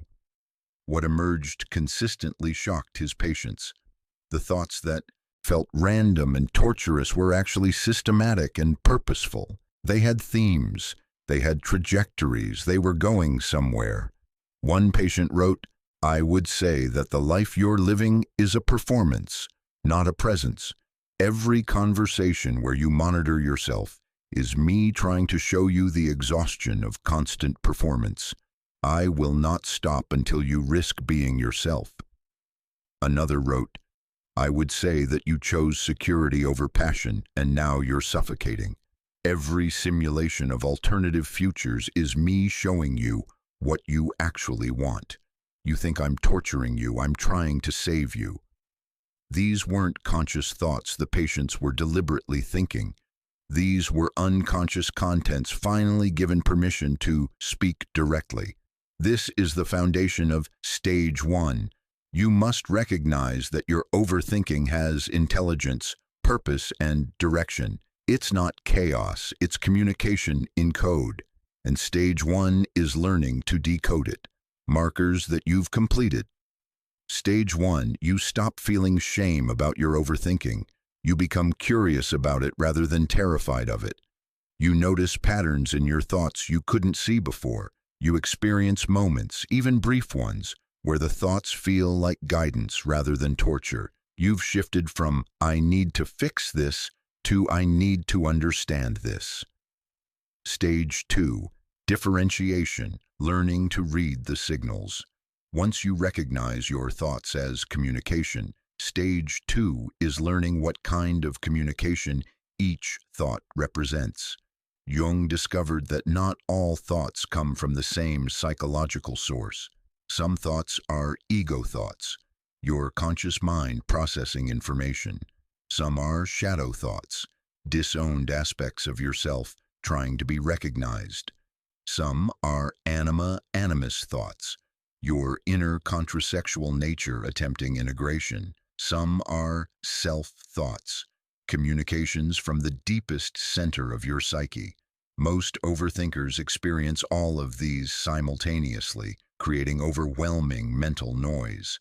Stage 2 is learning to differentiate the signals. Here's how Jung taught differentiation. Ego thoughts have a familiar quality. They sound like you.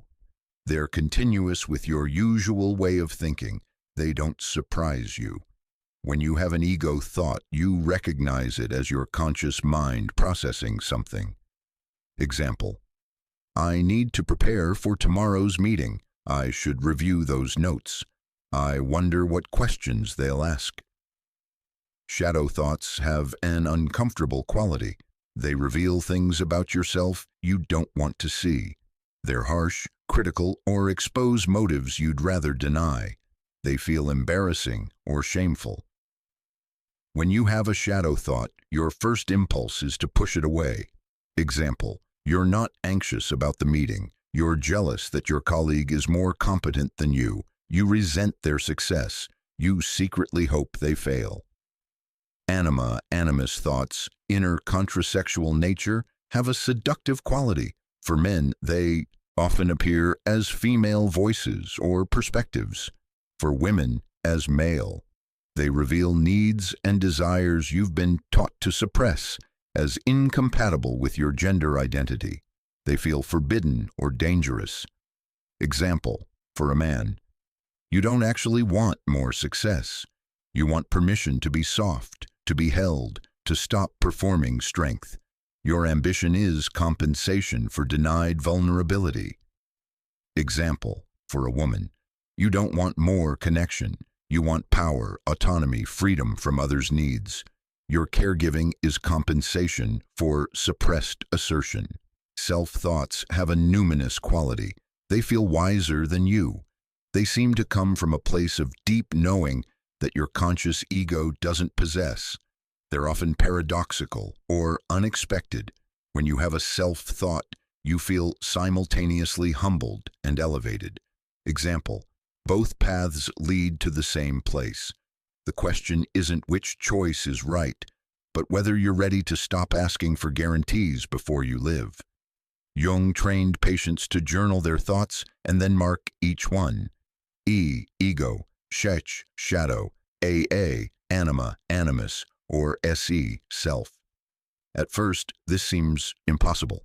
Everything feels like one undifferentiated mass of thinking. But with practice, the differences become clear. And once you can differentiate, you can respond appropriately to each type. Ego thoughts need normal cognitive processing, problem-solving, planning, analyzing. Shadow thoughts need acknowledgement and integration. Yes, that's also true about me. I contain that too. Animus thoughts need embodiment. This denied part of my nature deserves expression in my actual life. Self-thoughts need reverence and contemplation. This is truth beyond my current understanding. I need to sit with this. The practical application. Keep a differentiation journal. For 1 week, write down your repetitive thoughts. Then go back and mark each one. Don't judge or analyze, just categorize. By the end of the week, patterns will emerge. You might discover that 80% of your overthinking is shadow work, your psyche trying to show you disowned aspects of yourself. Or you might find it's primarily animus integration, suppressed contrasexual qualities demanding recognition. Or it could be self-thoughts, spiritual, existential content trying to deepen your consciousness.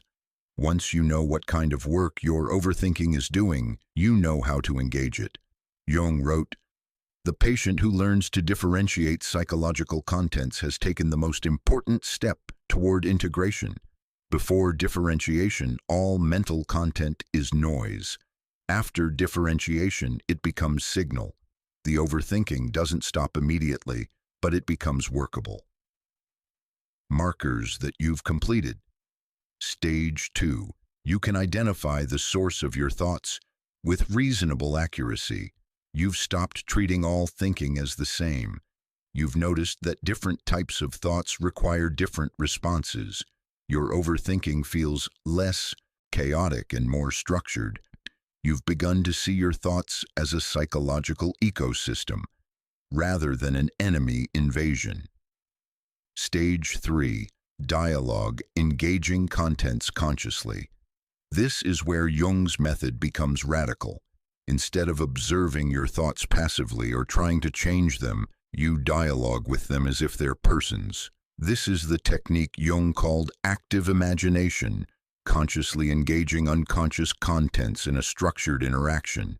It's what saved his life during his confrontation with the unconscious, and it's what he considered his most important therapeutic innovation. Here's how it works. First, you identify a repetitive thought pattern or inner figure that won't leave you alone. For overthinkers, this is easy. You have multiple candidates. Second, you personify it. Give it a name, an image, a voice. Don't think about this too hard. Just let an image arise naturally. The thought pattern will suggest its own form. Third, you initiate conversation. Write in your journal as if you're writing to someone. Ask the figure direct questions. Fourth, and this is crucial, you allow the figure to respond.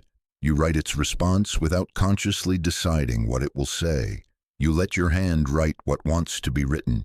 This sounds like madness to people who haven't tried it, but it's actually a method for giving unconscious contents conscious voice.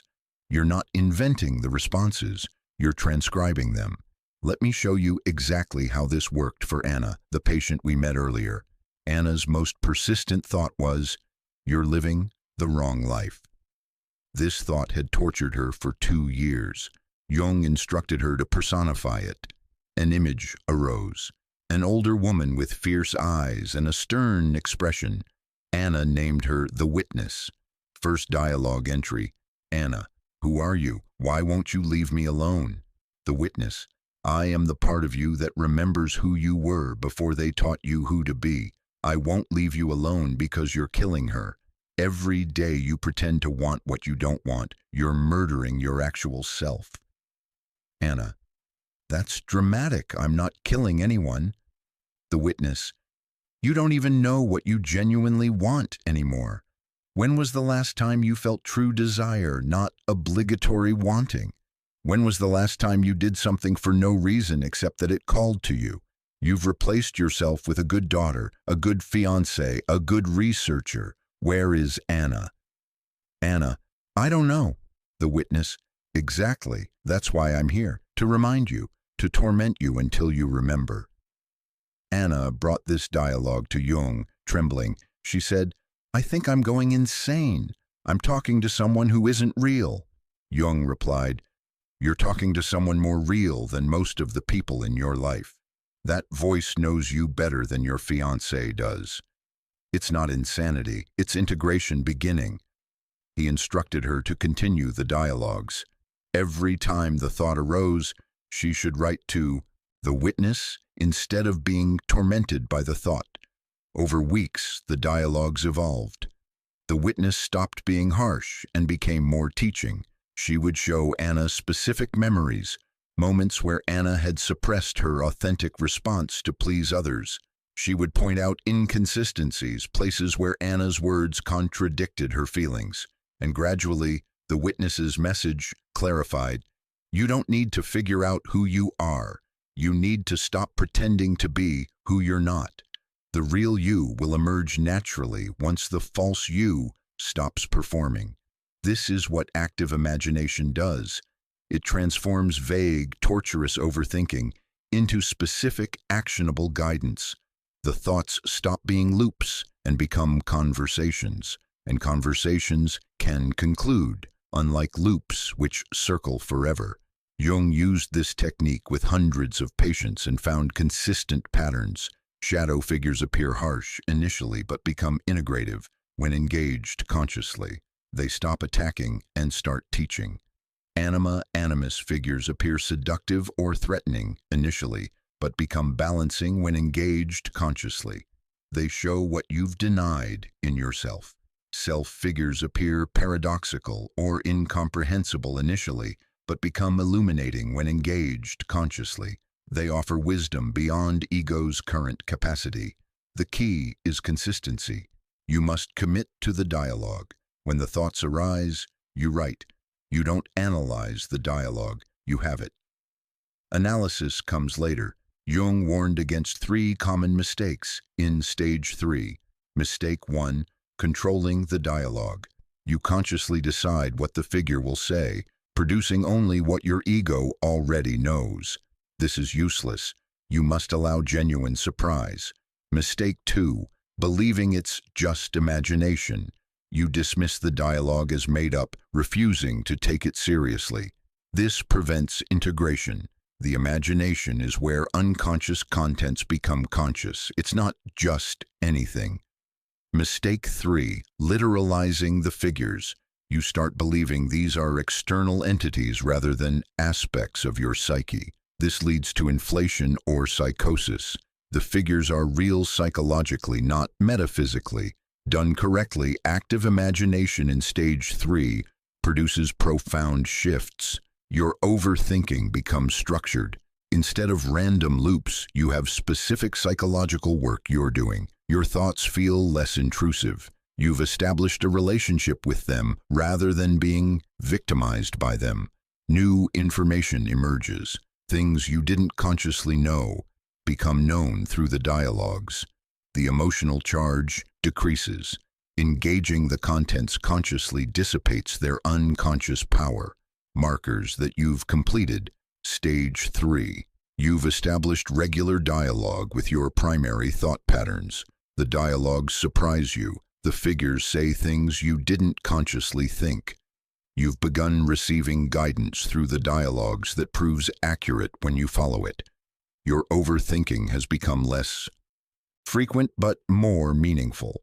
You feel less alone because you've discovered inner figures that accompany you. Stage 4. Integration, embodying what the thoughts reveal. This is where most people fail. They complete stages 1-3, recognition, differentiation, dialogue, and assume that's enough. The thoughts have clarified. The unconscious has spoken. Surely that's transformation. No, that's preparation for transformation.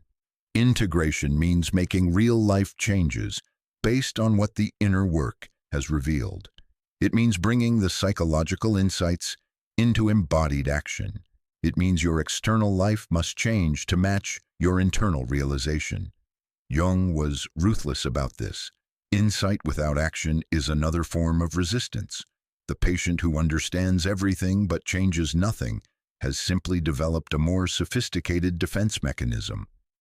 For Anna, stage 4 meant ending her engagement, leaving her research position, and rebuilding her life from authentic desire rather than collective expectation.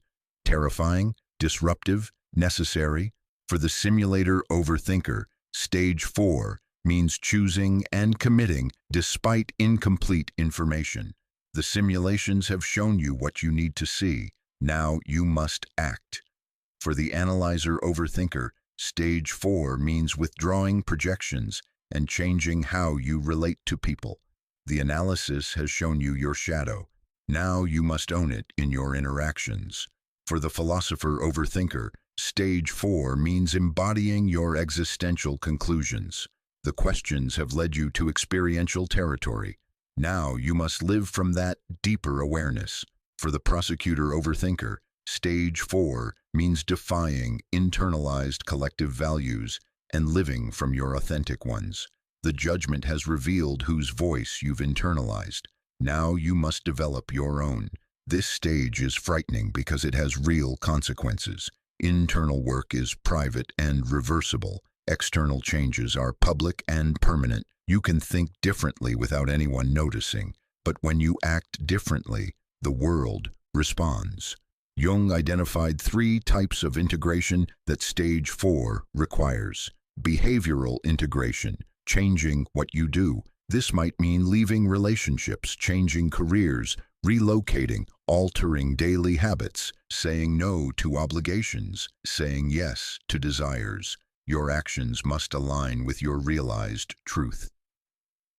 Relational integration, changing how you show up with others.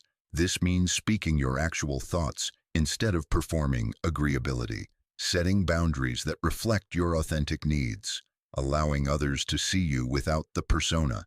Some relationships will end, new ones will form. Identity integration, changing how you understand yourself. This means releasing old self-concepts that no longer fit, accepting disowned aspects you've integrated, building a self-concept based on experience rather than inheritance. You're no longer who you thought you were, or who others needed you to be. The practical application. Make an integration list. Write down every insight your overthinking has produced. Then next to each insight, write one concrete action that would embody it. Example, insight. My relationship requires me to suppress my actual preferences to maintain peace. Embodied action. Express one genuine preference per day, even if it creates tension. Insight. My career was chosen to please my father, not to satisfy my nature. Embodied action. Take one step toward the work I'm actually drawn to, even if it's just research or a conversation. Insight. I perform emotional availability to meet others' needs while ignoring my own need for solitude. Embodied action. Schedule non-negotiable alone time and protect it without explanation or apology. Then, and this is critical, you do the actions, not when you feel ready, not when circumstances are perfect. Now, Jung wrote, the psyche will not release you from overthinking until you demonstrate that you're listening. Action is proof. Without it, the thoughts will simply repeat more insistently, like a teacher dealing with a student who nods but never does the homework. Stage 4 is where you discover whether your overthinking was genuinely preparing you for transformation or whether you were using psychological work to avoid life. The test is simple. Are you willing to risk the consequences of living from your truth? If yes, stage 4 propels you toward peace. Your external life begins matching your internal reality. The cognitive dissonance that generated overthinking dissolves. Your mind quiets naturally because the emergency pressure is relieved. If you acquire all the insight but refuse the action, you enter what Jung called the hell of consciousness without courage. You now know what needs to change, but won't change it. The overthinking intensifies because the gap between knowing and doing widens. This is why some people's overthinking gets worse after therapy or spiritual work. They've gained consciousness without gaining courage. They see clearly what they're doing wrong, but continue doing it anyway. The psyche's frustration manifests as more intense mental pressure. Markers that you've completed. Stage 4. Your external life looks different than it did 6 months ago. You've made at least 3 significant changes based on your inner work. Some relationships have shifted or ended. New possibilities have opened. You feel more aligned, less internal contradiction. Your overthinking has decreased noticeably because the gap between inner truth and outer life has narrowed.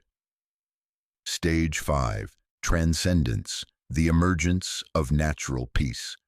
This final stage isn't something you do. It's something that happens when you've done the previous 4 stages thoroughly. Jung called it the transcendent function, the moment when conscious and unconscious processes unite to create a new level of psychological functioning. The warring opposites within you, desire and duty, authentic self and social persona, individual, needs and collective demands, stop fighting and integrate into a higher synthesis. This isn't positive thinking or forced gratitude. It's not a meditative state you have to maintain through effort. It's a structural shift in how your psyche operates. Here's what actually happens. The overthinking that consumed you for months or years begins to fade, not because you're suppressing it, but because the psychological work it was doing is complete. The thoughts arise less frequently. When they do arise, they're brief and purposeful, rather than lengthy and torturous. Your decision-making becomes easier. The paralysis lifts. You can choose without needing perfect certainty because you trust yourself in a way you didn't before. Your energy returns. The exhaustion that characterized your overthinking period dissipates. You feel mentally clear, almost rested, even though your external circumstances might still be challenging. Your relationships improve, not because everyone suddenly understands you, but because you're no longer performing. The people who resonate with your authentic self draw closer. The ones who preferred your persona fall away. This feels like loss initially, but it's actually alignment. Most importantly, you experience what Jung called the peace of the individuated person, not absence of challenge, but presence of centeredness. Life still brings difficulty, but you're no longer at war with yourself about it. Jung described this state beautifully. The experience of the self is always a defeat for the ego. But paradoxically, it is from this defeat that the real victory comes, the victory of finding one's true place in the totality. The overthinking stops because the ego stops insisting on control and surrenders to the wisdom of the whole psyche. Anna experienced this after 18 months of intensive work. She told Jung in their final session, "I still think deeply, but it no longer torments me. When thoughts intensify now, I recognize them as signals that I'm moving out of alignment. They're guidance, not torture. My mind has become an ally." This is what stage 5 looks like. Your overthinking transforms from enemy to ally. The capacity for deep thought remains, but the compulsive quality disappears. You think when thinking serves you. You rest when rest serves you. The choice is yours because you've integrated the material that was driving the compulsion. Markers that you've reached. Stage 5. Your mind is genuinely quieter. You experience sustained periods, days, sometimes weeks of mental peace. When overthinking arises, it's purposeful and brief. You trust yourself to navigate life without excessive analysis. You feel at home in your own mind.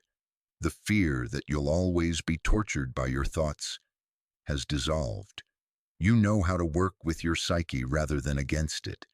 This 5-stage blueprint, recognition, differentiation, dialogue, integration, transcendence, is Jung's answer to overthinking. It's not a quick fix. Anna took 18 months. Jung's own journey through this process took 4 years. But the alternative is decades of suffering or permanent psychological stagnation. The blueprint provides what most overthinkers desperately need: a structured path through chaos to peace. You don't have to figure this out alone. Jung already mapped the territory. He died so that you could have this roadmap. The question is, will you use it? But before you commit to this path, you need to see what happens when people don't follow the blueprint. You need to see the difference between integration and collapse.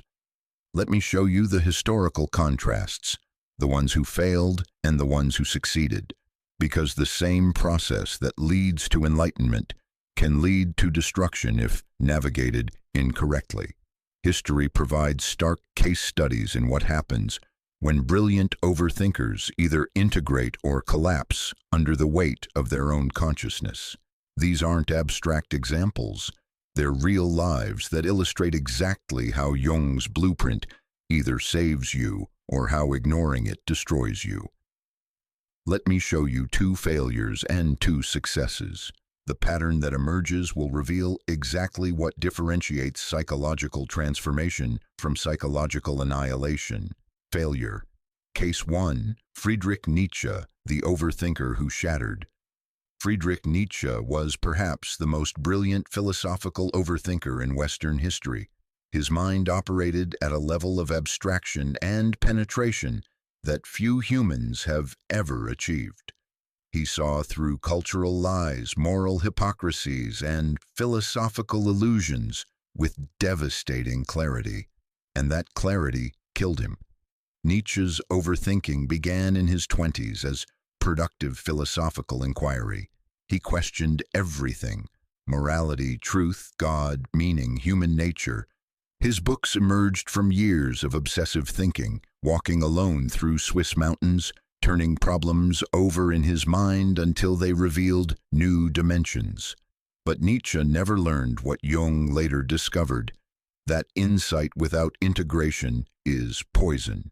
Nietzsche identified the death of God, the will to power, the eternal return, the Übermensch, concepts that exploded conventional thinking, but he never embodied any of it. He remained isolated, socially awkward, unable to form lasting, intimate relationships. His life consisted of boarding houses, headaches, solitude, and endless thinking. His overthinking intensified through his 30s. He would walk for 8 hours thinking continuously. He'd return to his room and write in feverish bursts, then collapse from exhaustion and illness, then rise and repeat the cycle. He had no one to ground him. His friendship with Wagner ended bitterly. His proposals of marriage were rejected. His books sold poorly. He lived on a small pension, wandering Europe alone with his thoughts. And those thoughts, brilliant as they were, began consuming him. By his early 40s, Nietzsche's writings showed increasing signs of what Jung would later call inflation, ego identification with archetypal contents. Nietzsche stopped writing about philosophy and started writing as philosophy itself. He stopped analyzing the will to power and started claiming to be its embodiment. His letters from 1888 show the progression. He writes to friends claiming he's the most important thinker in human history, that his ideas will reshape civilization for millennia, that he's discovered truths no one else could see. This isn't confidence, it's inflation. The ego drowning in unconscious contents it can't integrate. Then, in January 1889, something broke completely. Nietzsche was in Turin, Italy. He witnessed a horse being whipped in the street. According to witnesses, he ran to the horse, threw his arms around its neck, and collapsed, weeping. He had to be carried home. He never recovered sanity. For the remaining 11 years of his life, Nietzsche was mentally incompetent. He couldn't recognize friends. He couldn't think coherently. The most brilliant mind of his generation was simply gone. What happened? Jung's analysis of Nietzsche, which he wrote extensively about, was clear. Nietzsche achieved extraordinary consciousness without developing the ego's strength to contain it. His philosophical insights were genuine, but he had no framework for integrating them, no relationships to ground him, no method for embodying the truths he discovered. The overthinking that should have led to transformation instead led to psychotic inflation and collapse. Nietzsche never completed Jung's stage 4, integration. He had recognition, he saw through cultural lies. He had differentiation. His philosophical analysis was brilliant. He even had a form of dialogue. His writing was conversation with ideas. But he never made the insights embodied. His life never changed to reflect his philosophy. He wrote about the Übermensch while living as a sick, isolated, bitter man. The gap between his consciousness and his life was unbridgeable, and eventually that gap destroyed him. Success Case 1. Viktor Frankl, the overthinker who transformed suffering. Now contrast Nietzsche with Viktor Frankl, a man who also overthought obsessively but who used that overthinking to birth something extraordinary. Frankl was a Viennese psychiatrist before World War II. He was already interested in questions of meaning and purpose, a philosopher-type overthinker. But his overthinking intensified dramatically when he was imprisoned in Nazi concentration camps for 3 years. Most prisoners in the camps tried to stop thinking. The horror was too overwhelming. They shut down mentally, becoming automatons focused purely on survival. But Frankl did the opposite. He thought obsessively about his experience. In the midst of unimaginable suffering, starvation, brutality, death surrounding him constantly, Frankl's mind was analyzing, questioning, seeking meaning. Why do some prisoners maintain humanity while others become animals? What makes life worth living even in hell? How can human beings find purpose in suffering? He had no journal, no privacy, no resources, but he conducted active imagination internally. He would dialogue with his deceased wife, imagining conversations about what they'd discuss if they survived. He would mentally lecture to imaginary audiences about what he was learning in the camps about human nature. This is crucial. Frankl wasn't overthinking to escape reality. He was overthinking to metabolize reality, to extract meaning from horror. When he was finally liberated in 1945, Frankl could have been shattered like Nietzsche. He'd witnessed atrocities that would justify permanent psychological collapse. Instead, within months, he wrote Man's Search for Meaning, a book that has sold over 10 million copies and helped millions find purpose in their own suffering. What was the difference? Frankl completed Jung's entire 5-stage process, though he'd never read Jung. Stage 1, recognition. He recognized his overthinking about meaning wasn't pathology, but a search for truth. Stage 2, differentiation. He could distinguish between thoughts that served survival versus thoughts that served understanding. Stage 3, dialogue. He engaged his experience through internal dialogue and imaginative rehearsal. Stage 4, integration. He embodied his insights by founding logotherapy, a therapeutic approach based on his concentration camp revelations. Stage 5, transcendence. He achieved what Jung called individuation, peace not despite suffering but through metabolizing it into wisdom. Frankl's overthinking in the camps wasn't escape, it was preparation. He was using his mind to build the psychological framework that would allow him to survive with humanity intact. And after liberation, he didn't just understand his experience, he transformed it into service to others. His life matched his insights. He wasn't a philosopher writing about meaning while living meaninglessly. He was a man who discovered meaning in the worst circumstances and then dedicated his life to helping others do the same. The overthinking that destroyed Nietzsche transformed Frankl. The difference was integration. Failure. Case 2, Sylvia Plath, the analyzer who drowned. Sylvia Plath was an analyzer-type overthinker, obsessively replaying past interactions, mining experience for meaning, examining her own psychological processes with ruthless precision. Her journals reveal someone engaged in intensive self-analysis. She documented every emotion, every relationship dynamic, every self-doubt with extraordinary honesty. Her poetry emerged from this obsessive self-examination, brilliant, raw, unflinching. But Plath never found a framework for integration. She was drowning in psychological contents she couldn't metabolize. Her overthinking intensified after her marriage to Ted Hughes began failing. She would replay their arguments obsessively, analyzing every word, every gesture, looking for clues to what went wrong. Her journals from this period are painful to read, the same thoughts circling endlessly, never resolving. She sought therapy, but it only gave her more to analyze without providing integration methods. She could articulate her psychological patterns perfectly, her need for male validation, her rage at her father's death, her terror of abandonment. But articulation didn't transform anything. Her poetry became more brilliant and more tortured. The overthinking that should have led to healing instead fed her art while destroying her life. She was using her suffering to create without actually transforming the suffering.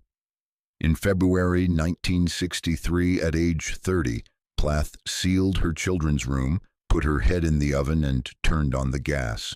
Her last poems, written in the weeks before her death, show someone still engaged in brilliant analysis of her own psychological state. But analysis without integration, insight without embodiment.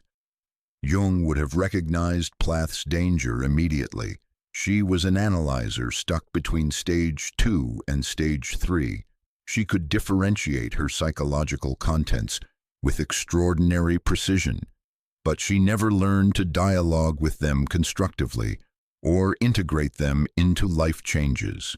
Her overthinking became recursively self-referential, thinking about her thinking, analyzing her analysis, trapped in layers of reflection that never touched ground.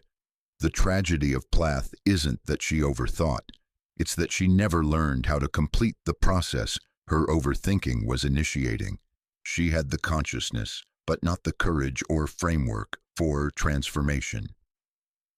Success Case 2, Saint John of the Cross, the philosopher who found God.